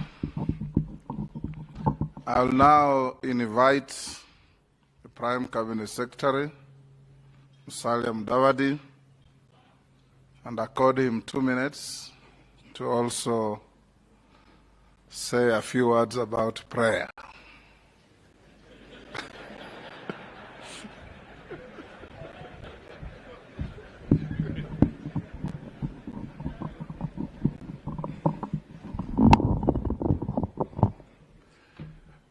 Your Excellency, the President, Dr. William Samoei Ruto, the Deputy President, Rigathi Gachagua, Madam Rachel, Mrs. Rigathi Gachagua, speakers present, dear friends, ladies and gentlemen. Mr. Speaker, you're putting me on the spot. But first, let me say that, Lord Michael, your message has been precise and profound. Very powerfully delivered. You didn't mince your words, but something comes out clearly, that reconciliation is not easy. It is extremely difficult. What or who do you meet in a journey to reconciliation? You have critics and you have friends along the way. Critics concentrate on your flaws. Friends will be correctional. They'll help you focus on your potential. So, as Kenyans, we need to ask ourselves, how do we navigate between the critics and the friends on our journey to reconciliation? Do you give critics more time than you give to your friends? Or do you balance it out? But one thing is clear. If you have to reconcile, do not be discouraged by your critics. Reconciliation also means coming to terms with reality and learning how to navigate within that space. Reconciliation also means sacrifice to uplift the downtrodden. Mr. Hastings, as you spoke, you talked of the second vulture. The question that we ask ourselves, the Constitution of Kenya demands so many things of us. We must provide universal health care. We must provide shelter. We must provide food. We must provide for education. So, the question that I pose is this: when the President of Kenya says we need to make a contribution to provide shelter to those that do not have it, are we vultures? If he says that we need to provide support so that our children can go through school, and we stand up and say, I have educated my children, I therefore do not need to contribute to any education fund, are we being vultures? So, reconciliation is also sacrifice for the better. That's why I say it is not easy, at least from where I stand. Finally, Mr. Speaker, let us pray for Kenya.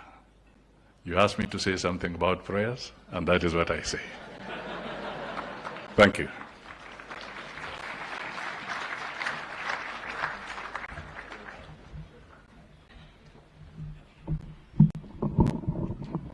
Thank you very much. Allow me now, Your Excellency, to invite one lady from Parliament. Give her 2 minutes to also say something. She has of late been in some turbulent waters, but she's looking very steady. Her name is the Honorable Sabina Chege. I invite her to give her 2 minutes to address the congregation. We're doing very well on time. Sabina, come forward and make a few remarks not amounting to a speech on prayer and reconciliation.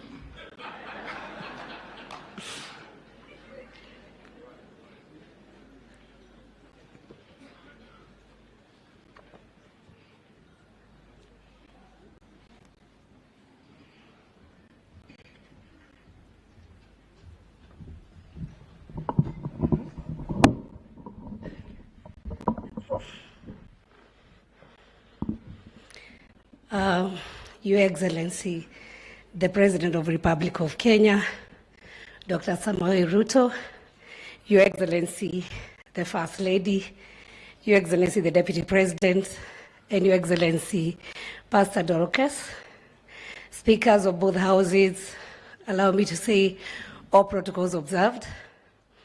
Very grateful this morning. I didn't expect to get this chance to speak.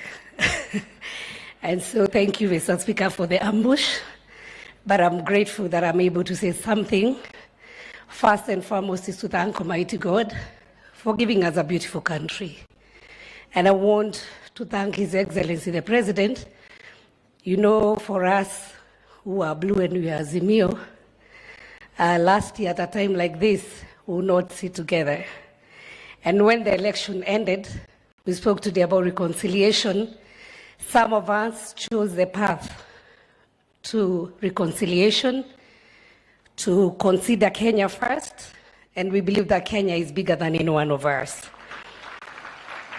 And so, Your Excellency, myself and the team from Jubilee, members of Parliament, we all went to the mantra, asiyekubali kushindwa, sio mshindani. And I know majority of Kenyans, maybe there are some who never voted, others voted for Azimio, others voted for Kenya Kwanza. Elections will be in the next 5 years. My appeal to all of us is that Kenya is greater than all of us, that we should work together to make sure that Kenya works. I have traveled across the globe, and every time I go, I miss coming back home. If Kenya burns, all of us burns. I want to urge the people from my side who, some of them chose also not to come for this prayer breakfast, that it is important that we accept the will of God. It is us who handed over the power, and so it is necessary that we support the government of the day, not for ourselves, but for the betterment of Kenya. And so On the same tone of reconciliation, I pray to my colleagues in Parliament that they also reconcile with me, because the best thing I did was not to run away from them, but just think bigger picture about Kenya. And so, Mr. Speaker, as they plan to remove me as a Deputy Minority Whip, I hope that you'll also look at me with a better eye. And I also extend the same branch to my colleagues in Azimio, because there's nothing wrong I've done. The only thing I've done is to think about Kenya first and not myself. And hopefully that Kenya is going to rise. There are many challenges. Your Excellency, what I can promise you is that we will not wait to see Kenya go down, but each one of us will try our best to contribute in the little way we can be able to do to make Kenya better and to make the lives of our people who voted for us better. May God bless you so much and have a lovely day. And let us all hold hands together for the sake of our children. You saw the 10-year-olds here. They are looking at us, especially the leaders, to see where we lead this country. God bless you all. Asanteni sana. Well done, Sabina. Your Excellency, we are in a country where we are blessed to have a president and a deputy president with spouses who are distinguished for being prayerful women. Allow me on this prayer day to invite Pastor Dorcas for 1 or 2 minutes, the spouse of our Deputy President, to come and address us. Pastor Dorcas.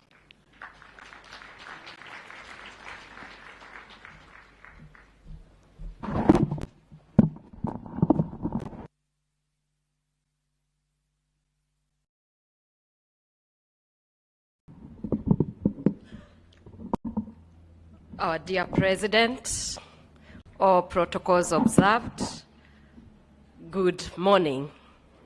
Praise the Lord. I am really excited today for this prayer breakfast because the Lord says you pray without ceasing, being thankful for one another, praying for one another. There is no greater thing than to be united.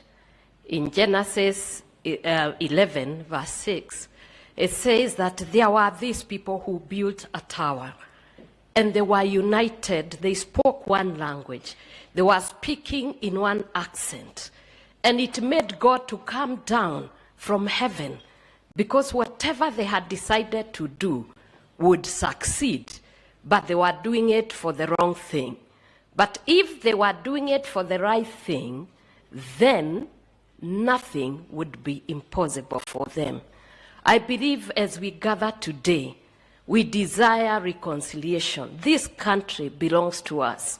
We are commanded by our God that if you don't forgive one another, even the Father in heaven will not forgive you. And therefore, let us learn to forgive one another. Let us learn to speak one language in one accent and be in one accord, so that the vulnerables who are in this nation can start to see us and to experience the grace of God through us. Because it is only when we are in one accord that God works. May God bless you as you continue.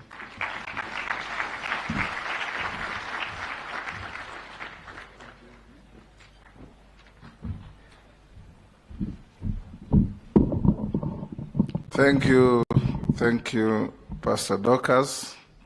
My brother Reggie doesn't need to pray, you always pray for him. I now invite Her Excellency the First Lady, Mama Rachel Ruto, who is also a distinguished prayerful lady, to come and say a few words. Thank you, Speaker. Your Excellency, the President of the Republic of Kenya, Dr. William Samoei Ruto, Your Excellency, our Deputy President, Rigathi Gachagua, all protocols observed. Praise the Lord. Praise the Lord. I'd like to read the word of God from the book of Isaiah 40, verses 29 up to 31. The Bible says, He gives strength to the weary and increases the power of the weak. Even youths grow tired and weary, and young men stumble and fall. But those who wait in the Lord will renew their strength. They will soar on wings like eagles. They will run and not grow weary. They will walk and not be faint. I really want to thank God this morning because of this prayer breakfast. It really encourages me that the country Kenya, the people of Kenya, are people that wait upon the Lord.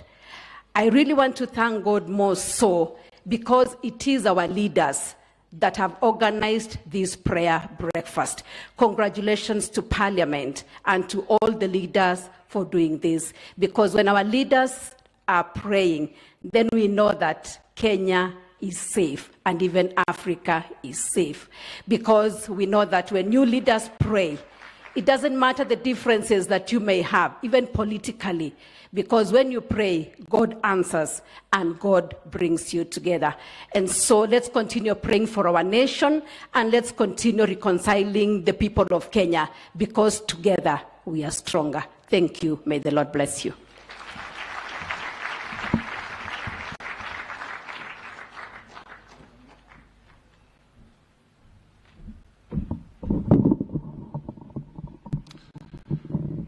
We're getting to the end. There was a lady who lost her husband, and she went to collect insurance cover. And in the report of the coroner, the husband died of eating contaminated mushrooms. It was processed and she was paid. She was a very lucky lady. After 2 years, she had remarried. A year later, she lost her second husband. And the coroner's report was that the husband had eaten contaminated mushrooms. She was paid insurance, and she went away. Lucky woman. Within a year, she got a third husband. A year later, he died. And the coroner returned a verdict that he had died of a cracked skull. So her lawyer asked her, how come the first one died of eating contaminated mushrooms? The second one, contaminated mushrooms? How come the third died of a cracked skull? She said, because he refused to eat the mushrooms.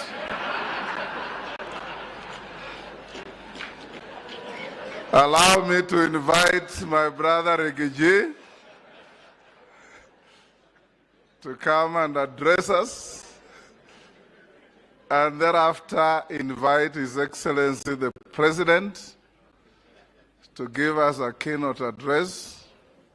Don't feed anybody with contaminated mushrooms, and don't crack anybody's skull.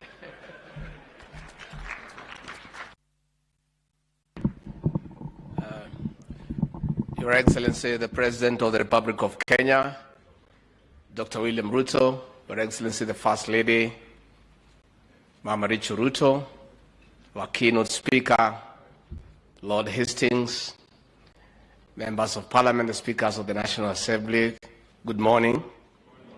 God is good, and all the time. Nisalimiani kwa Bwana Yesu asifiwe. Your Excellency, we want to request the Speaker of the National Assembly, very respectively, not to incite our women who have insurances to get funny ideas. because I don't know how appropriate that speech was all about.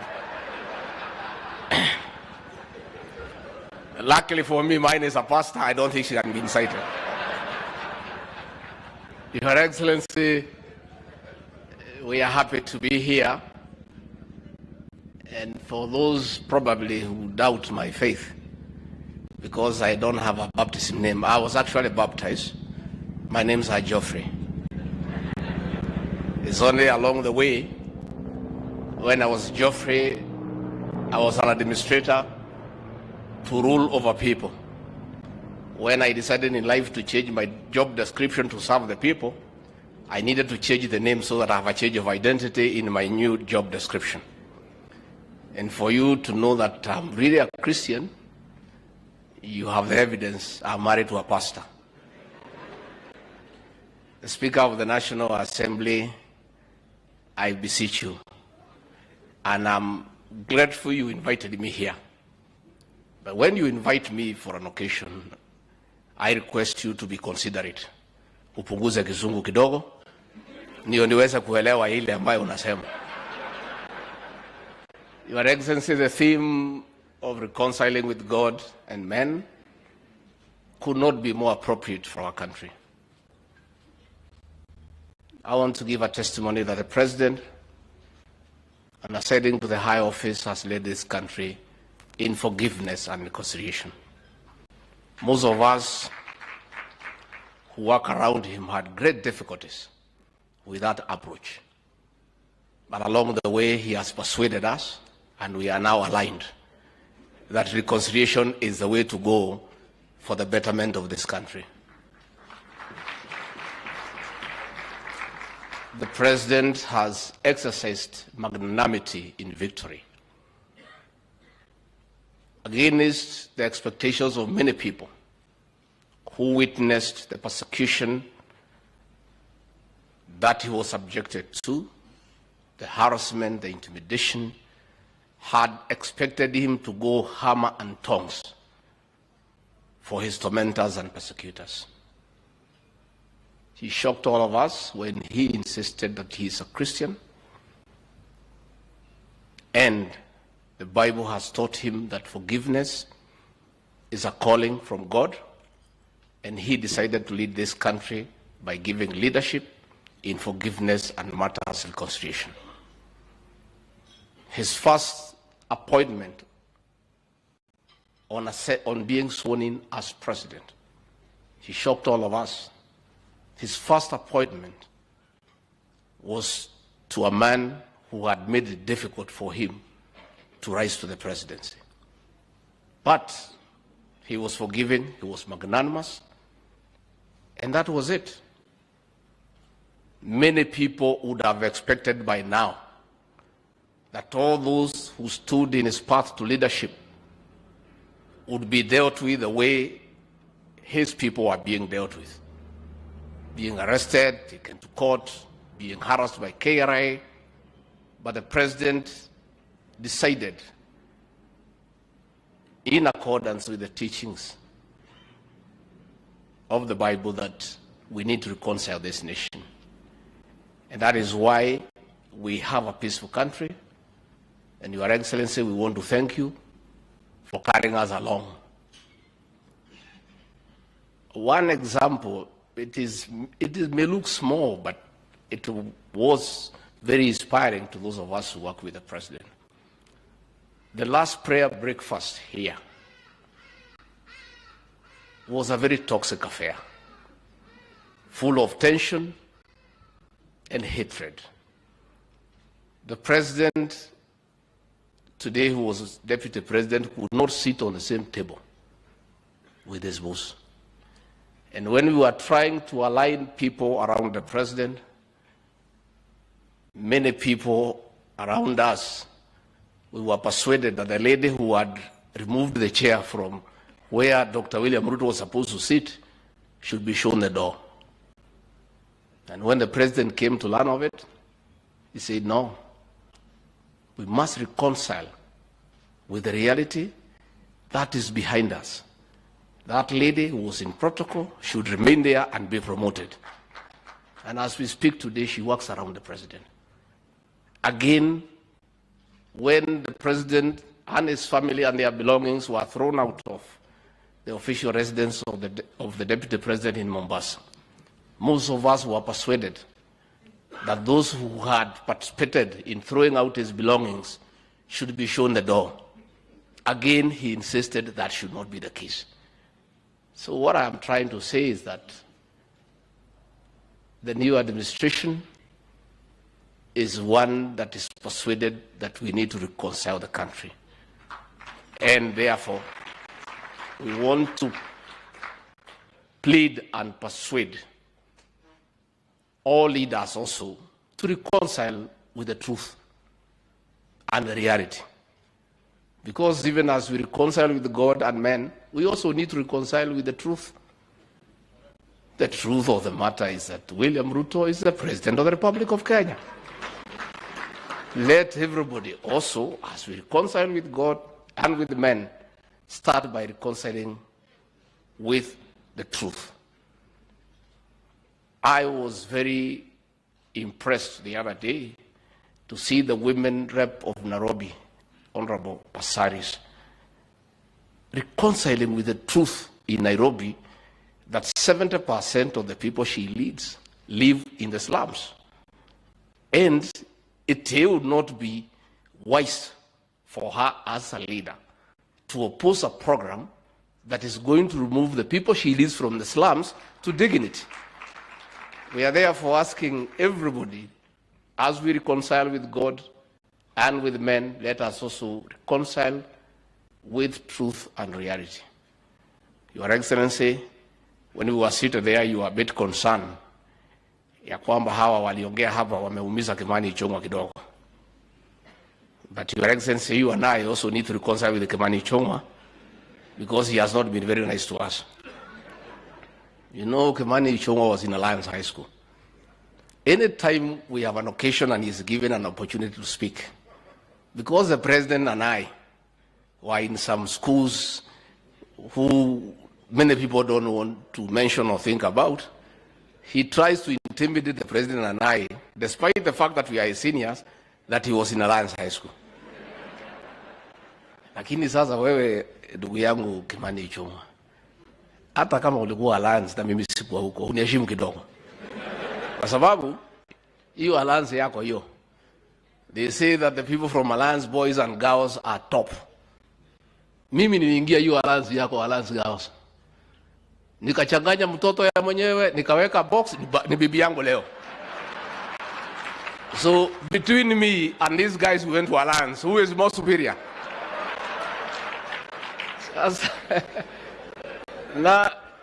na sikuweka box peke yake for the last 35 years, ako kwa hiyo box. Finally, Your Excellency, before I call you, I want to commend the choir, ile ya Osoro. So Osoro na hiyo timu yako, tukimaliza munione nyuma ya hema. But not the bigger team, that one hiyo bado. Hiyo iko chini kidogo. So Osoro, I'll talk to Pastor Dokas. We consider whether during our wedding anniversary you can come and perform. Lakini mjumbe wetu moja hapo alikuwa anaitwa Kagushia, ameniangusha. Alikuwa hana uniform. Mimi najua uchaguzi ulikuwa ngumu, lakini hujaishiwa hiyo kiasi. So wewe unione mwisho wa mwezi nikupange uniform so that you don't embarrass the people of Nyeri.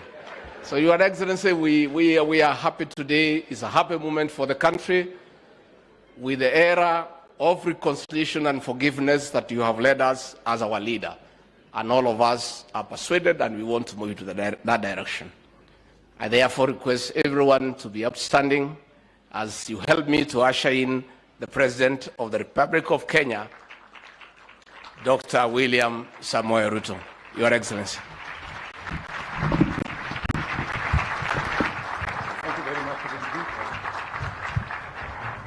Asante sana, Bwana Deputy President. Please, let's take our seats. Thank you very much.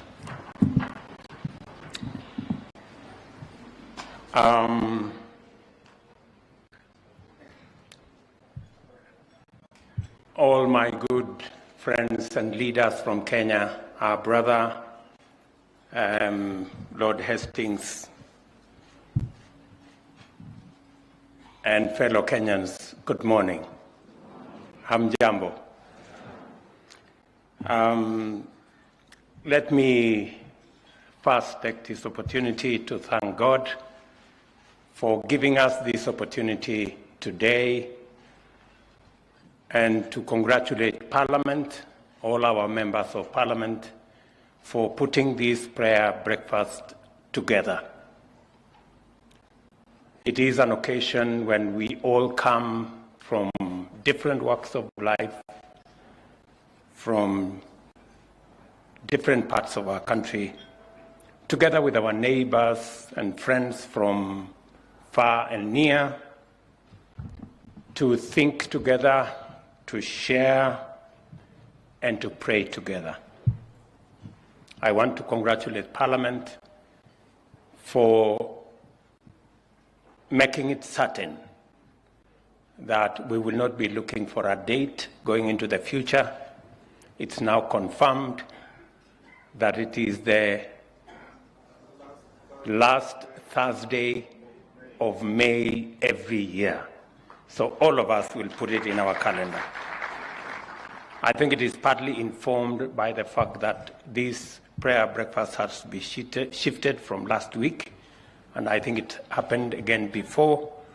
So we will all diarize the same way we have elections every Tuesday of the fifth year, or every Tuesday, the first Tuesday of August, or is it? Second Tuesday of August, we will now know when our prayer breakfast will be. It is very interesting that the theme of this the last prayer breakfast here, was again around the same. I remember in that prayer breakfast asking for forgiveness from my friend, the former president. And it is interesting that today we are again discussing in our first prayer breakfast the subject of forgiveness and reconciliation. Let me say that I am truly grateful to God that in this, our first prayer breakfast, we have come together as a nation. And it is perfectly in order for us to celebrate where we are today as a country. Let me first congratulate all elected leaders who are here on this first prayer breakfast. Congratulations to all of you who have been given the opportunity to serve the people of Kenya. All of us, from our MCAs to our members of Parliament, to our governors, and all of us in between, all of Kenya. And I want to congratulate you and to tell you that I am looking forward to working with each and every one of you, working together across political lines on matters that are important to the people of Kenya.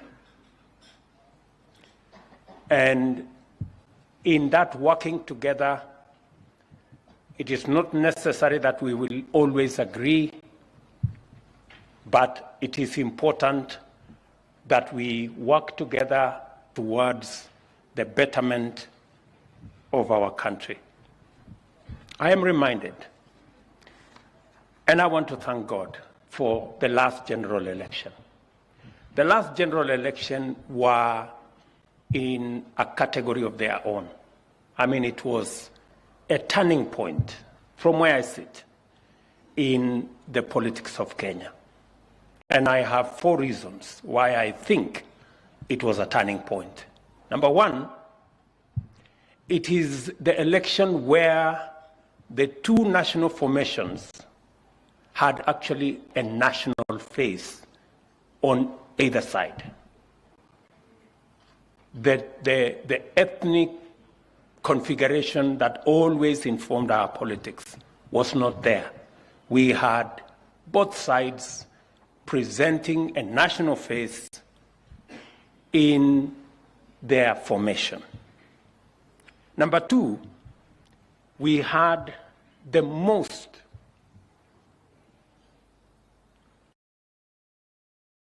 based election. The election was about issues. There are issues that we differed. Our brothers on the other side, for example, said borrowing money was good because we were using other people's money to run our development, which made some sense. We argued on our side that we needed to slow down on borrowing because borrowing could lead us to a different place. But we also had occasion when both formations agreed, like, for example, on housing. So it was issue-based. We had an issue-based election. It is also correct that we had a closely contested election. Again, because it only happens in Kenya that in our last election, the opposition leader became the government candidate. And the sitting president of the government became the opposition candidate. And as things would be, the opposition candidate, who was the then sitting deputy president, won the election, and the sitting president then handed over power to his deputy and went ahead to become the leader of the opposition party. That only happens in Kenya, I think. So it was quite amazing. The fourth characteristic of our last election, from where I sit, is that with all that, we ended up with a peaceful election.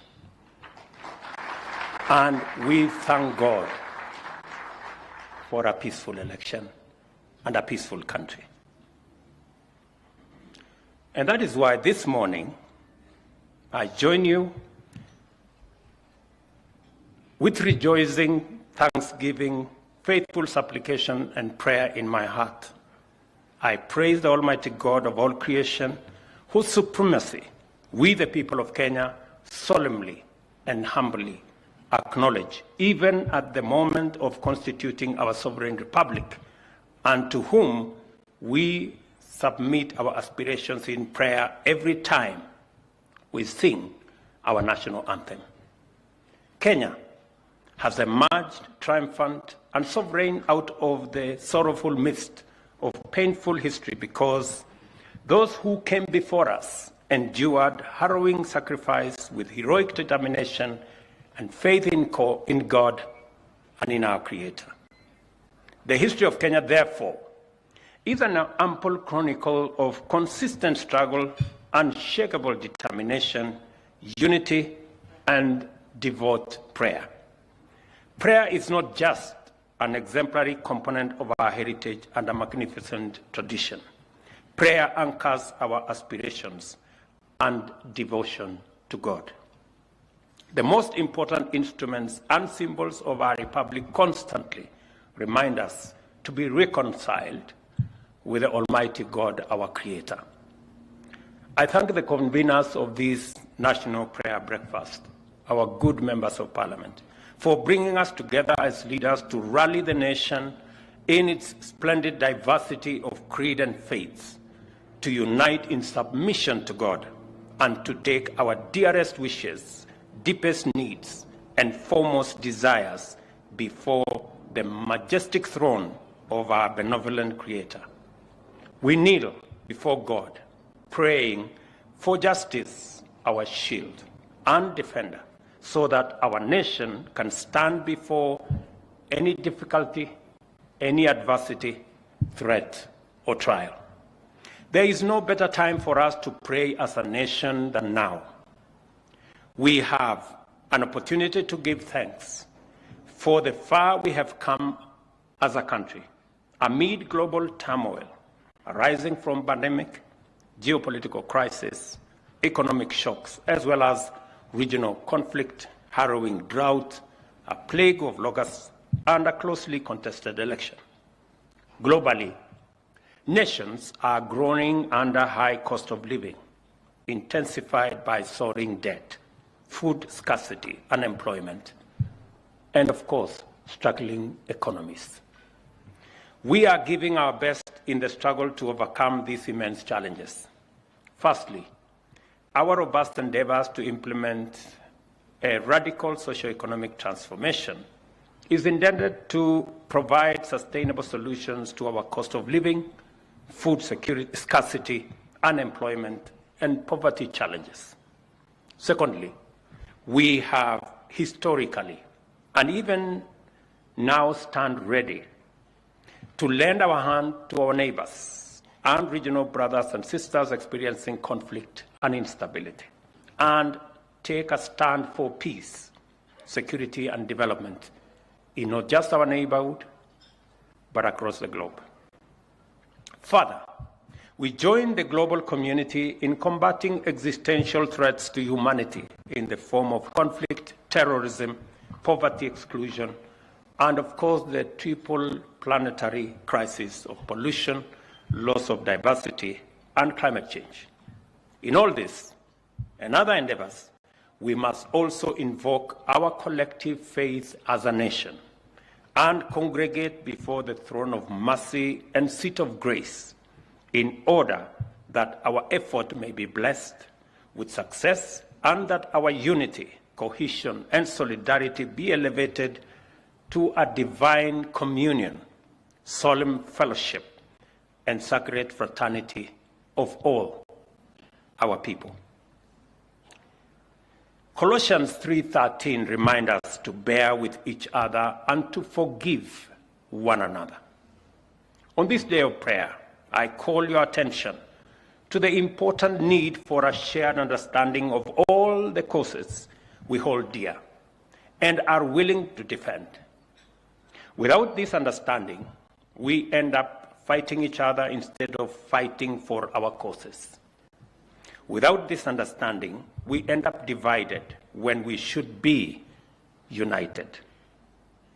I want to remind all of us leaders about the expectations that the people of Kenya have, that we love our country dearly and will do our part individually and collectively to make Kenya work and succeed in promoting the well-being, the dignity, and the liberty of all our people. We are expected to be united by the vision of a strong, secure, prosperous Kenya, where our people live in prosperity, freedom, and happiness. These are proper and legitimate expectations.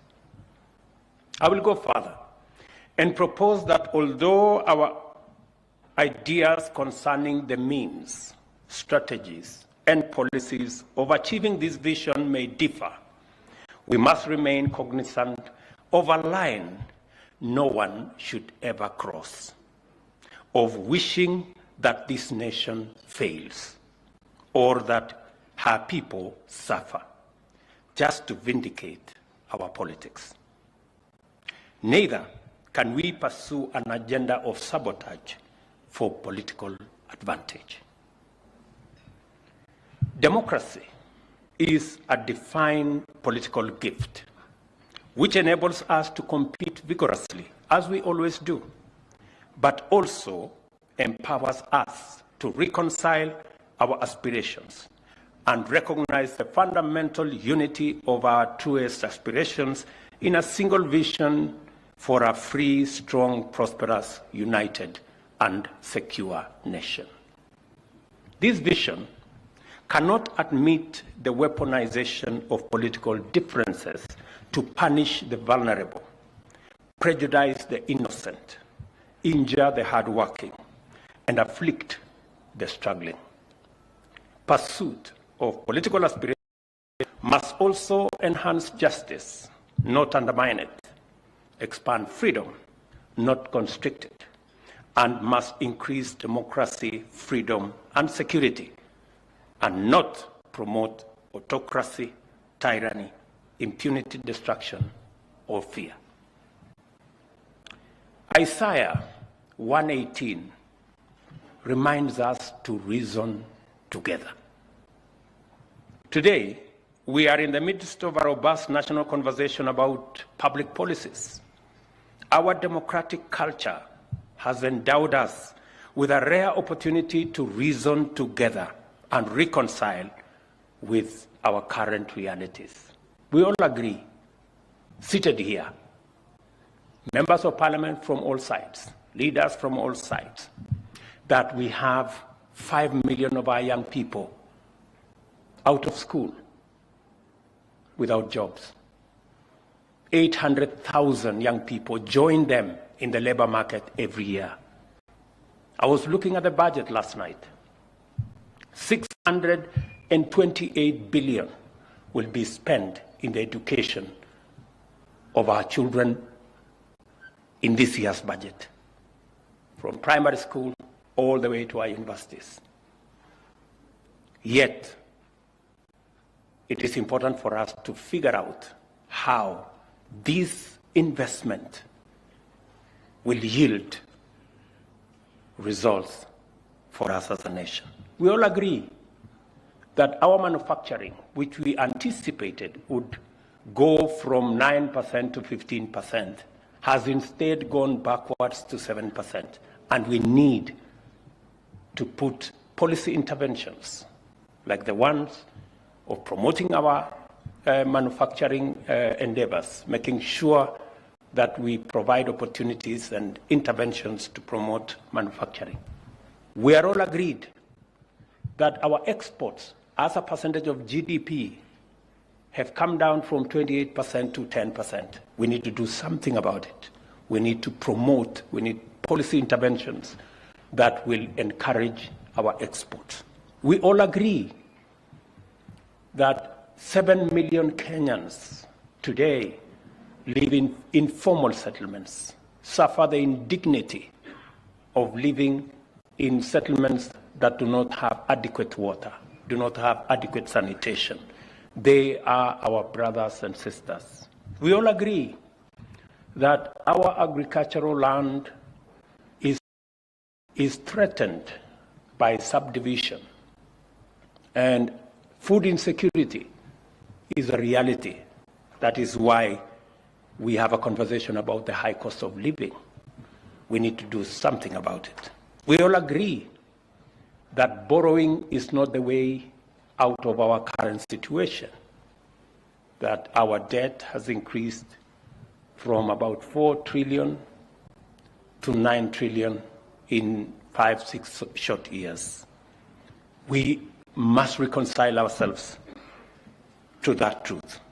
So, as we participate in this important debate on the finance bill, let us ask God to open our eyes and enable us clearly see real choices that we have to make.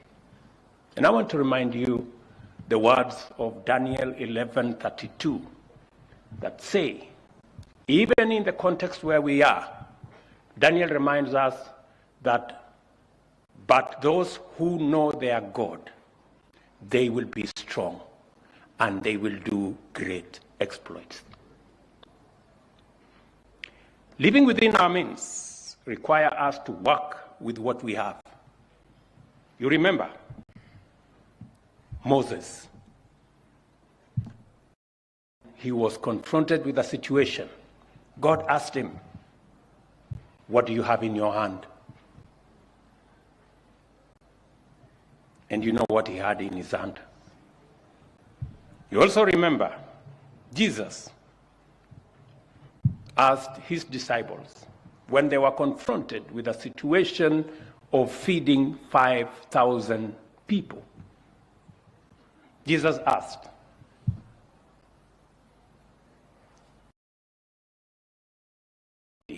"What do you have in your hand?"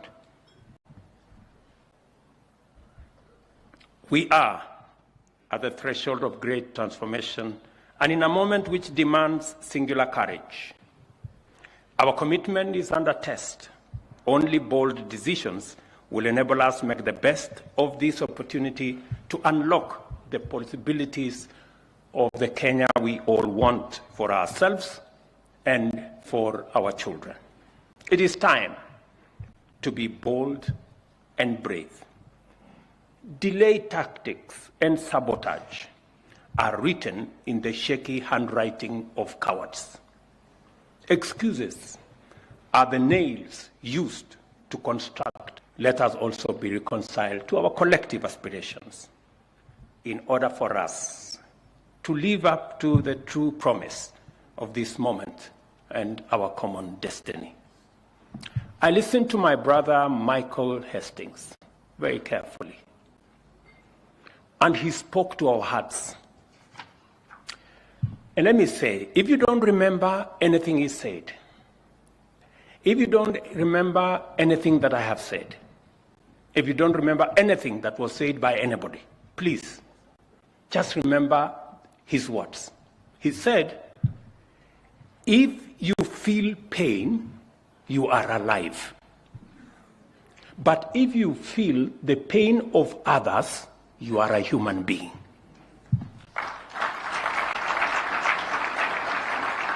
I mean, if there is one thing that he has told us that is profound in what I heard him speak, if we all feel the pain of what it is that we have to do, then we are alive. But if we feel the pain of others, then we are human beings. I want us to ask ourselves, if we feel the pain of the 3%, then it's because we are alive. But if we feel the pain of the millions of young people who are looking for a job, if we feel the pain of the 7 million Kenyans who live in indignity in slums, then we are human beings.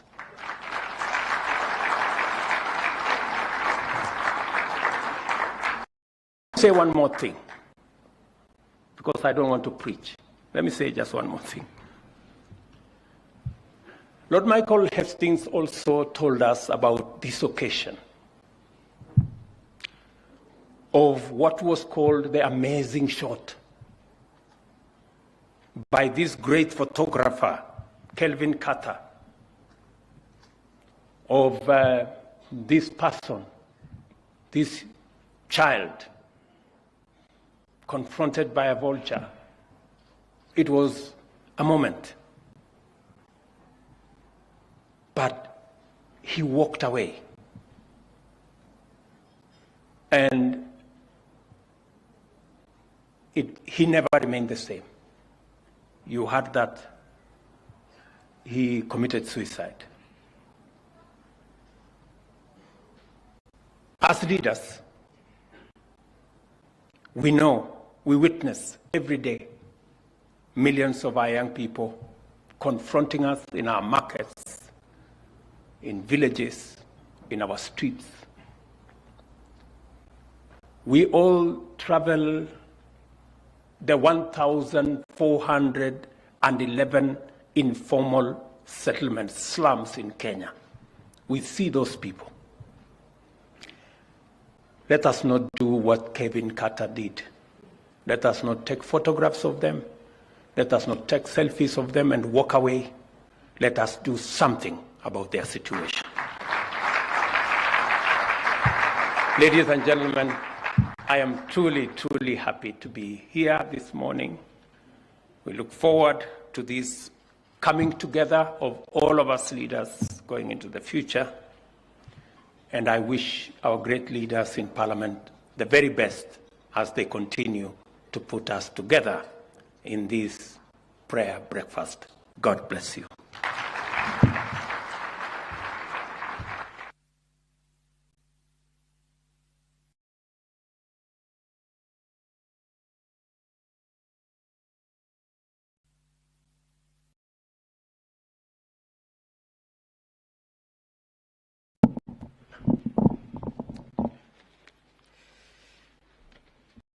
Your Excellency, just before I call the Speaker of Senate, the Honorable Kingi, who was also my classmate at the university and at the law school, and also went to Alliance High School.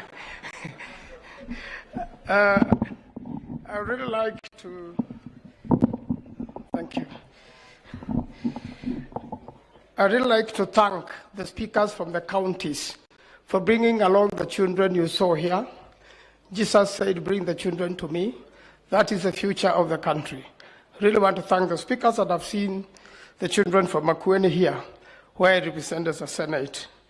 Your Excellency, we also have student leaders and a program called AYLF, who also help us run this program. And they were there yesterday doing the national conversation. They come from different countries. We mold them. You know, the ones who have been elected as student leaders. And Your Excellency, probably that's the reason we have not had university strikes recently, because the university leaders are with us and we mold them. And most of them have joined leadership, like the Honorable Kagusha. He comes from that program. He became a speaker of Nyeri County, and now he's a member of parliament from Kuroine. He was role modeling the rest of the students leaders yesterday. And also the Deputy Governor of Kajiado has also been in that program. We also want to thank the former chairs. I've seen Captain Wabugu here.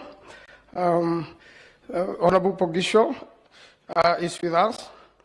And also want to thank people who have been helping us run this program from the private sector, the prayer groups within Nairobi and other places in Kenya who come together. And special thanks go to Tokea, the team that continues to donate the tent we are using for their contribution.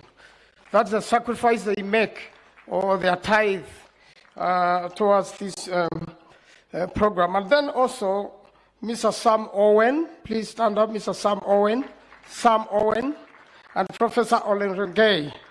The two of them act as secretariats for members of parliament, and they have really worked and helped us to put this event together, whereby, Your Excellency, the elected leaders come together here to worship God and dedicate this nation to God. Let me call upon the Speaker for Senate to give vote of thanks. I thank you.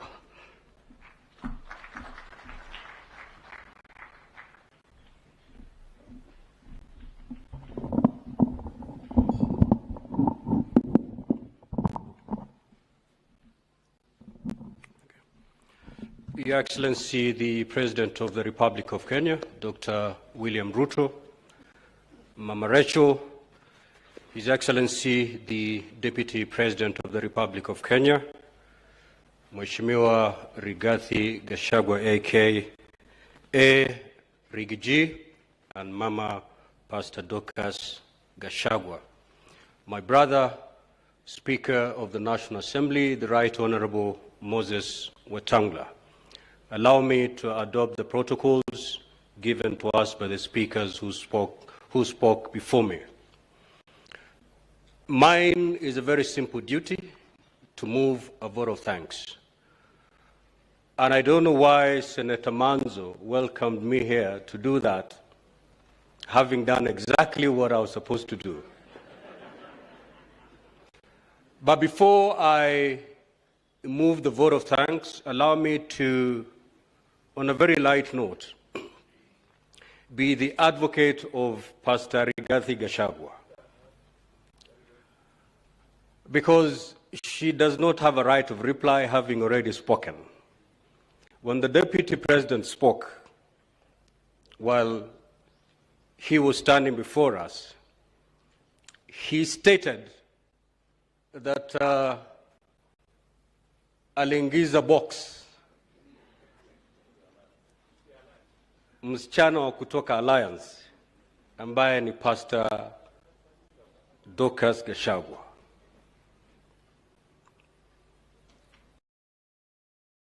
Right of reply, she whispered to me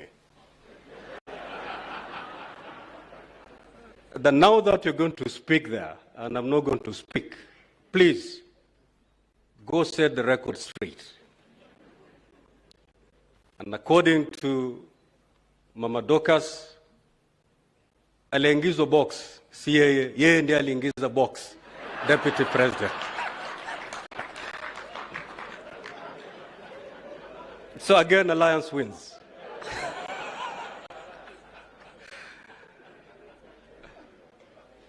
Your Excellency,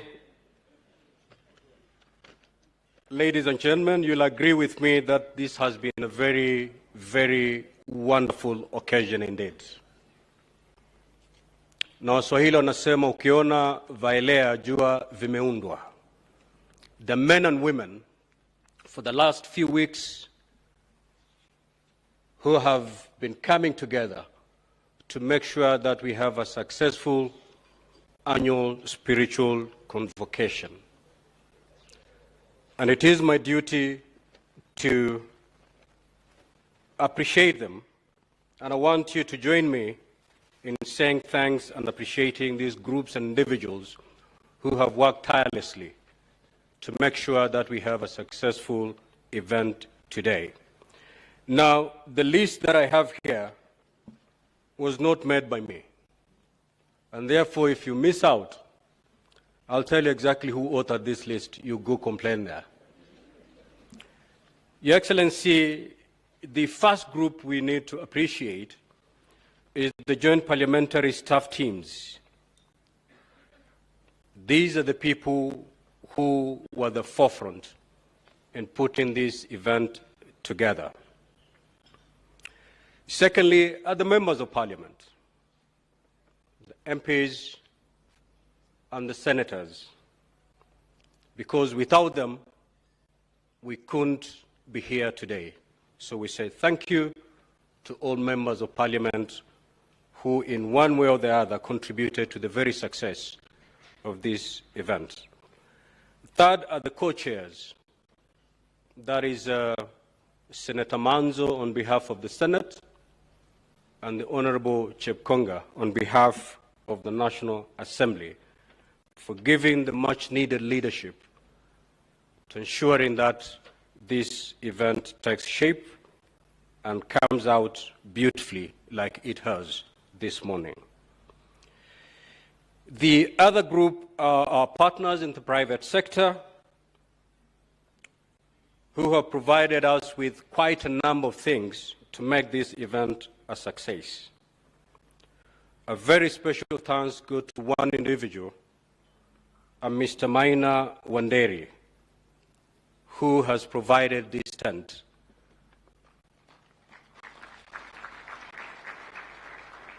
And not just for this year, but every year we've had this occasion, Maina Wanderi has graciously provided us with this tent that we are in today.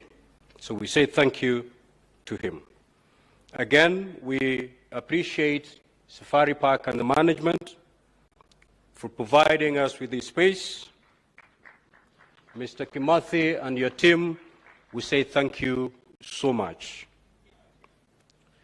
We had our corporate partners to make this event a success: Bamburi Cement, Coca-Cola, Sanlam Insurance, ICA Lion Insurance, NK Brothers, the World Vision of Kenya, Cooperative Bank, Cooperative Insurance, just to name but a few.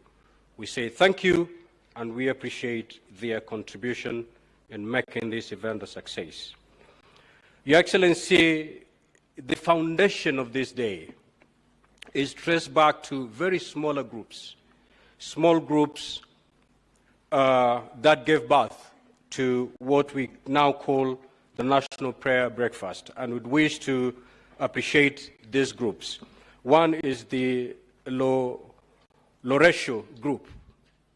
I hope they're here. The second is the Boulevard group. We have the Fair Acres group in Karen. We have the Karen Country Club group, the Nairobi Club group, the Bunge Fellowship, and the Mtaiga Country Club group. These groups started just like cells, not the cells in terms of jail for those who don't go to church.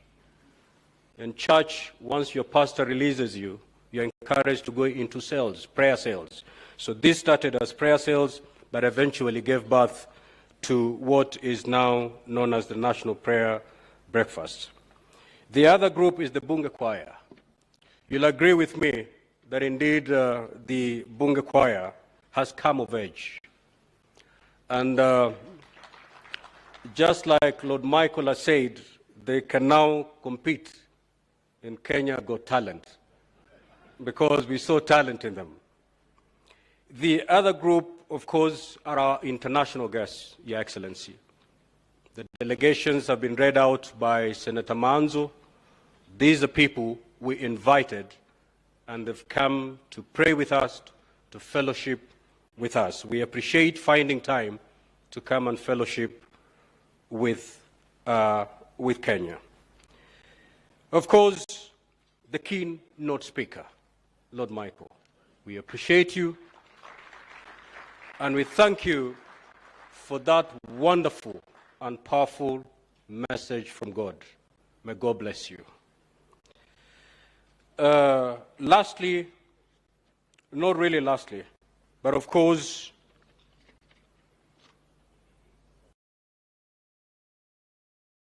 who steered this nation and put this nation in the hands of God, none other than our President, His Excellency Dr. William Ruto.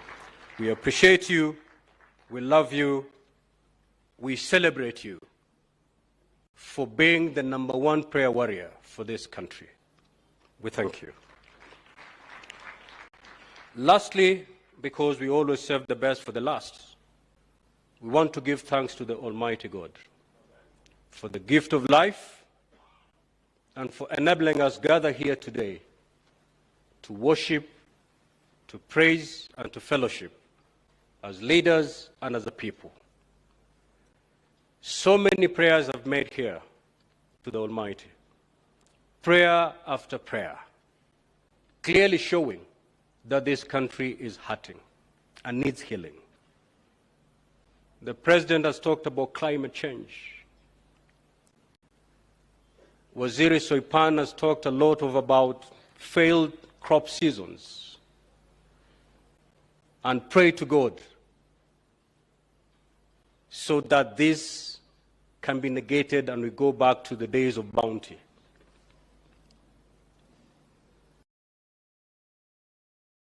That has good news for us. I also have good news for you. All these and what every prayer has taken before God, all these things are possible to be addressed by God. But God wants us to do one thing. And that one thing is found in 2 Chronicles chapter 7, verse 14. If as a people and as a leadership we can subject ourselves to that verse, then this nation, this land shall be restored. And this is what the verse says. If my people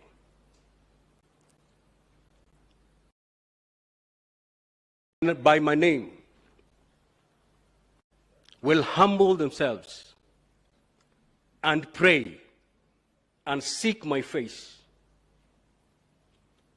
and turn away from the wicked ways, then I will hear from heaven, I will forgive their sins, and I'll restore their land. as a leadership, as a people, that is the only thing that God wants us to do.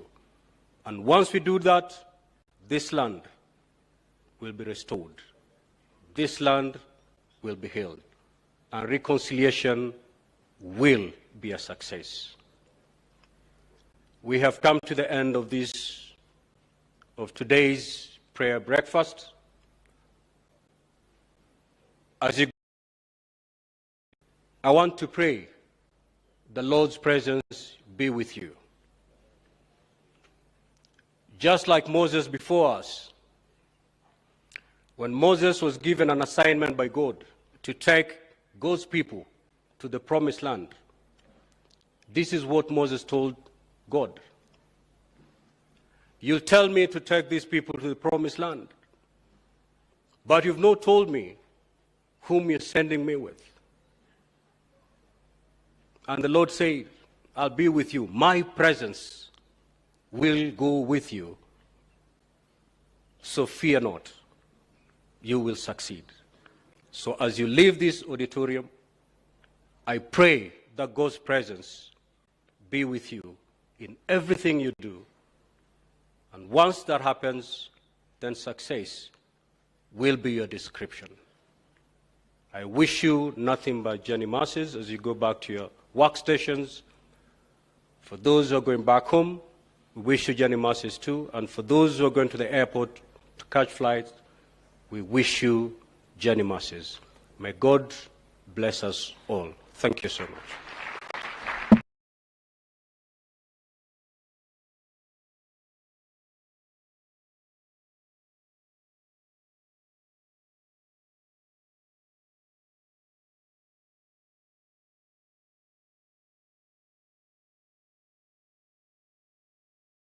Lovely cocoa and shea butter lotion, Kenya's #1 body lotion.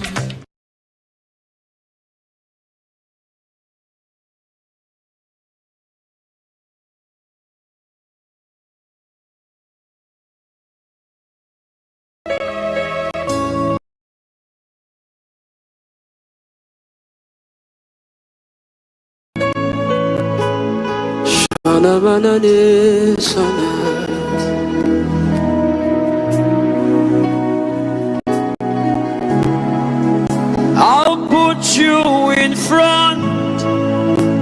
front of my melody. You are all that matters. You are all that matters. I'll make room for two. You and I, Jesus. You are all that matters. You are all that matters. Oh, hey, oh. You are all that matters. Oh, hey, oh. You are all that matters. Oh, hey, oh, hey. You are all that matters. Nanya mana sasa.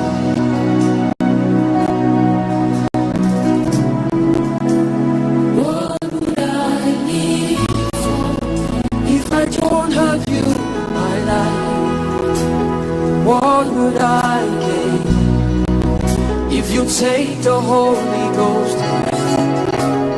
What would I become of me if I didn't see your light? What would I be said of me if you didn't hold my hand? Now I've come to realize that you are all I am. You are all that matters. You are all that matters. Hey, I'll put you in front of my melody. You are all that matters. You are all that matters. I'll make room for two. You and I, Jesus. You are all that matters. You are all that matters. Is it the house or is it the car? I'll give them all to you. Is it the name or is it the fame? I'm nothing without you. What would have become of me if I didn't see your light? What would have been said of me if you didn't hold my hands? Now I've come to realize that you are all I have. You are all that matters. I'll put you in front of my melody. You are all that matters. I just believe us in the house tonight. I'll make room for two. You and I, Jesus. You are all that matters. You are all that matters.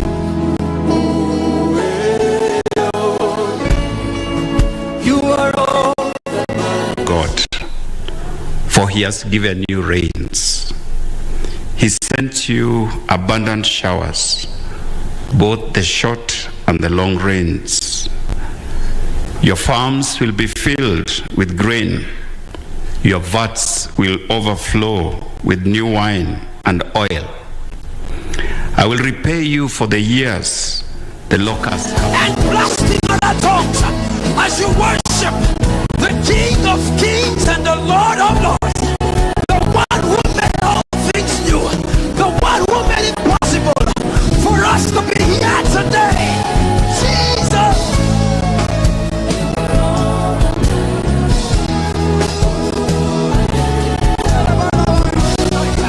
Can we begin to have koinonia tonight? Can I hear people tonight who want to speak mysteries?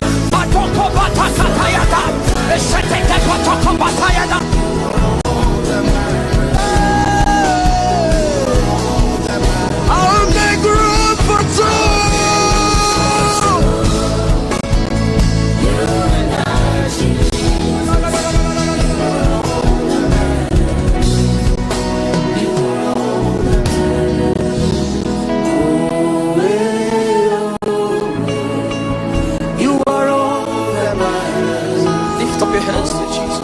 The power of God is so heavy in this place.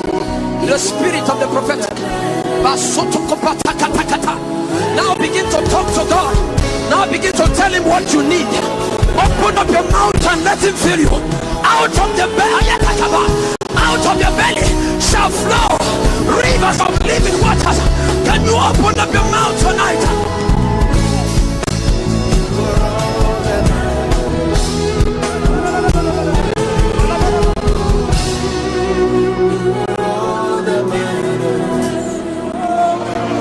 You are God, Elohim, Ancient of Days, reign, reign. There is none like you, Lord, Ancient of Days.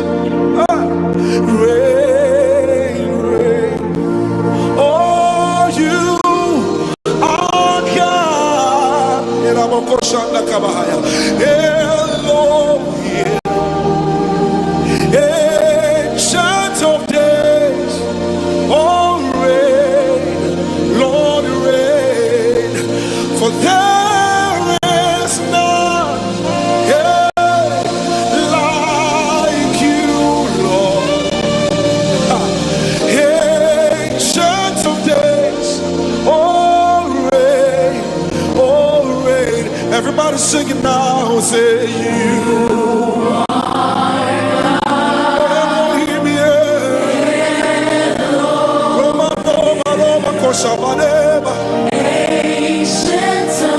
there's a release of the supernatural power right now.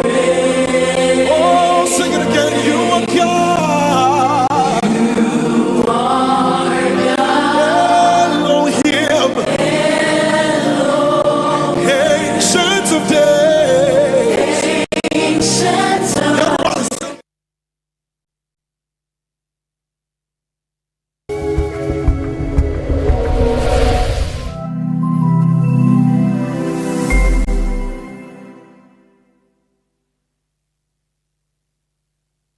ari no kumenya siri ya kwithirwa uri na biashara embega ni kwerutaniria na kwenenkanira kirio. Meru TV tugukinya kaingo kuwatanira na gukiria biashara yaku. Mbitigiria tukinyanie makinya tuthiuruke gontu mwanya mwanya tukimurikaga biashara enu yaku nini kaingo tumenya mainge na tuinambira kwa tukirutanagiria gukiria yo kiri mubango wa tubaitithanie owatanite nani Faminas wa Kimathi ake aga kwa Meru TV.